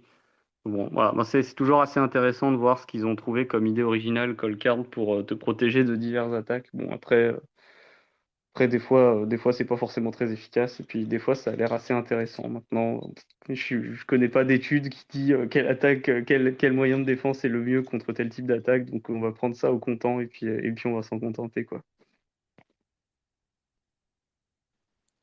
Et l'arrivée des piles aussi. Ah ouais, ça c'est pas mal par contre, parce que en vrai c'est assez pénible de devoir, enfin voilà, de devoir alimenter le truc. T'as très envie de le connecter à ton ordinateur en USB, sauf que tu sais que si tu fais ça, tu ruines complètement le côté air-gap de l'appareil, donc c'était assez agaçant. Bon, ça c'est un truc qui est pas mal aussi dans le passeport, t'as déjà des piles aussi. Donc les piles, ce qui est bien, c'est qu'au moins c'est que des foutues piles, quoi. Il y aura pas de logiciel à l'intérieur, donc c'est pas mal aussi. Et est-ce que t'as entendu, enfin vous avez entendu parler de ce type d'attaque? Parce que je sais pas si je l'avais bien compris quand elle avait été expliquée, mais que apparemment il avait été possible par le passé de pouvoir lire la cible qui était affichée à l'écran en mesurant le courant qui était demandé par la cold card, et que c'est à cause de ça que lorsque la cible apparaît, il y a des lignes aléatoires qui apparaissent à côté des mots pour pouvoir rajouter un certain niveau d'entropie dans l'affichage, sur l'affichage, et pour que quelqu'un ne puisse pas lire les mots à travers la quantité de courant demandé par l'appareil.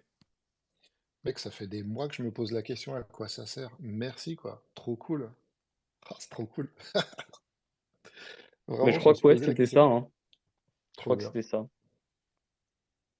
Mais ouais, après, je sais pas trop quel est le use case. Enfin, parce que si l'attaquant il a quasiment accès à ton écran alors que tu es en train de lire tes mots, on pourrait se dire, bon, c'est quand même pas terrible. Par contre, je me rappelais aussi de ce type d'attaque sur le Ledger aussi. Il y avait eu ce genre de considération sur le Ledger quand tu rentrais le PIN. Déjà, il y avait sur le Ledger, comme il y avait que deux boutons, il y avait une considération sur le nombre de fois que tu appuyais sur le bouton gauche ou droit. Donc, depuis. Maintenant, quand tu tapes le pin sur le ledger, ça commence, chaque numéro du pin est choisi aléatoirement au début, de façon à ce que le nombre de fois que tu appuies sur le bouton ne dise rien de ton pin. Et pareil, il y avait un problème euh, en regardant le courant qui est consommé lorsque tu affiches sur le pin, lorsque tu affiches les numéros qui défilent, bah pareil, il y avait une histoire de si ça consommait plus de courant, alors on pouvait trouver le pin ou un truc comme ça. Enfin, voilà. Après, encore une fois, je comprends pas. À la limite, sur le nombre de fois que tu appuies sur les boutons, je comprends parce que ça faisait du bruit. Donc, si quelqu'un écoutait à ce moment-là, c'est vrai que c'est agaçant. Autant sur le cas de l'écran, bon, si tu supposes que quelqu'un peut voir ton écran au moment où tu tapes ton pin, ça commence à être. Après, par contre, ça peut peut-être avoir des impacts sur l'USB. Donc, du coup, si j'enregistre la consommation électrique du Ledger sur de l'USB alors que. Enfin, peut-être, je sais pas. Bon. Bah, c'est un peu ce... Ouais, pardon, moi c'était à ça que je pensais en fait. C'était typiquement, tu as ta call card qui est connectée par USB. Bah, tu sais, de nos jours, il y a un peu de l'USB partout, donc en soi, tu pourrais avoir envie de connecter ta call card avec le premier USB connecté que tu trouves. Enfin, tu sais, je dois sûrement avoir chez moi quelque part une multiprise connectée, tu vois, par exemple, qui doit être compatible HomeKit. Et, euh, et du coup, ben, pouvoir avoir un hack sur cet appareil qui permettrait de lire une quantité de courant sur la call card. Moi, je l'imaginais plus, en tout cas, dans ce contexte-là. Ouais, effectivement, c'est plus réaliste. Donc, dans le cas du Ledger, c'est plus grave que dans le cas du call card, parce que le call card est souvent utilisé air-gap, je pense, mais effectivement, dans ce cas-là, je suis d'accord. Ouais. Bon, les gars, moi en tout cas, je vais vous laisser, c'était très intéressant, merci. Et bah, on se voit la semaine prochaine pour RGB ou c'est mort, RGB? Peut-être Arc, Ouais. qui va remplacer Lightning. Non, c'est Arc maintenant qu'il faut regarder. Non, on Je va sais même essayer pas, de C'est RGB The la semaine New prochaine. Thing. je Par sais contre, on va même pas parler de quoi de vous Arc. parlez. On va parler de Arc à l'entonnoir. On aura plus eu le temps de checker dimanche. Ah ouais, on n'est pas Si invités, le nous. code est sorti entre-temps, par Vous faites exemple. ça, vous faites ça entre vous, nous, on n'est pas invités pour parler de Arc. T'es toujours invité. Je sais même pas de quoi vous parlez, mais ça sent le T'arrêtes rien shitcoin suivi, encore. c'est Burak qui a fait une grosse proposal sans working prototype. Et un truc qui va révolutionner Bitcoin, t'inquiète. Alors, je crois que je commence à raccrocher les morceaux. J'ai vu passer un commentaire de Laurent MT aujourd'hui qui disait ça me manque l'époque où les gens écrivaient du code avant de faire des annonces et je savais pas à quoi il faisait référence, mais je crois qu'il faisait référence à ça. Attends, je vais te linker le truc de Burak. C'est TBD XXXXX en fait, qui s'appelle comme ça maintenant. Il a révélé ça à Bitcoin Miami. Ah bah oui, mais c'était BDX ici. Ah bah oui, bien sûr. Non, mais t'es sûr que c'est la même chose? Oui, c'est bien la même chose, oui. Attends, je te link son trade. Tiens, paf. Mais t'inquiète, c'est aussi privé que Wabi-Sabi, alors on a de beaux jours Voilà, devant il n'y a plus besoin de privacy. Bon, C'est bon. ça me vend du rêve là. Je crois que je vais pas réussir à dormir tellement ça m'excite. Bonne chance. Bon allez, je vous laisse là. Allez, Ciao, bonne soirée, salut, Sostas. Salut, À bonne plus. soirée. bonne nuit. Et s'il n'y a pas de questions, on va pouvoir finir là, hein. Je vois que les gens commencent à partir doucement. Je pense que c'est un bon moment pour s'arrêter. Ouais, j'attends encore 30 secondes, voir s'il y a d'autres trucs, et puis après on peut arrêter.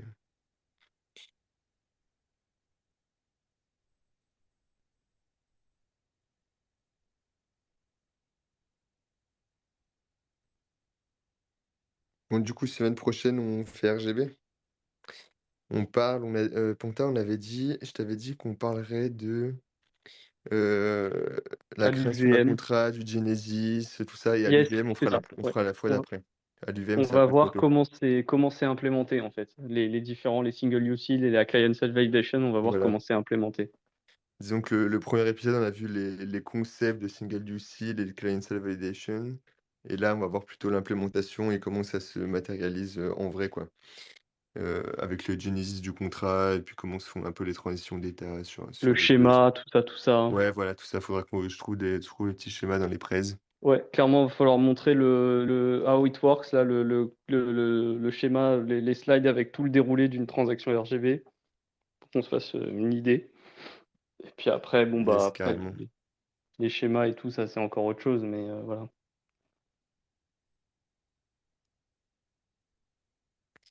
Bon, bah, nickel, hein. Merci à Voilà, tous donc on peut d'avoir s'arrêter là. suivi et participé, posé des questions. À la semaine prochaine. Vous pouvez réécouter les podcasts sur les plateformes de podcast.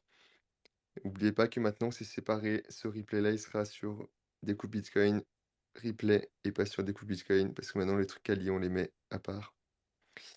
Alors, j'ai pas Et bien compris. C'est pour le podcast aussi, c'est une chaîne séparée ou c'est en uniquement sur fait, YouTube que c'est une chaîne en fait, séparée? euh, En fait, sur Alex, YouTube, il y a aide-moi, Découvre Alex. Bitcoin Live. Ouais, C'est c'est ça, c'est Découvre sur Bitcoin YouTube. Live sur YouTube et il y a les Space Cake en replay sur Voilà, c'est Découvre ça. Bitcoin En Live. gros, sur YouTube, il n'y a plus tout ce qui est rediffusion de Space Cake, de Space, tout ça, parce que c'était pas assez quali.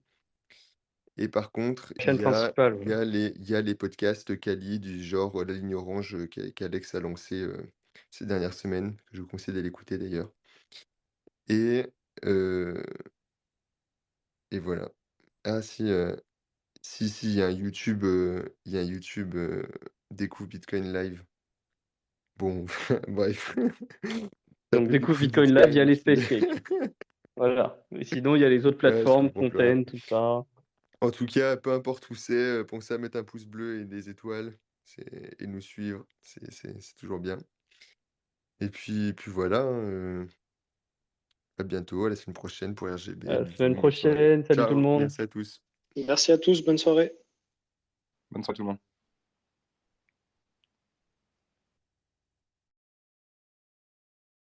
Merci d'avoir écouté la vidéo. Pour nous suivre sur les réseaux, c'est Découvre Bitcoin. Un grand merci aux Patreon, aux personnes qui font des donations ou qui nous soutiennent via le e-commerce pour qu'on puisse continuer à fournir des formations, tutoriels et interviews gratuites en 3 langues. Pour plus d'informations sur Bitcoin ou pour n'importe quelle autre question, rendez-vous directement sur www.découvrebitcoin.com. On se retrouve pour la prochaine vidéo. À bientôt les amis!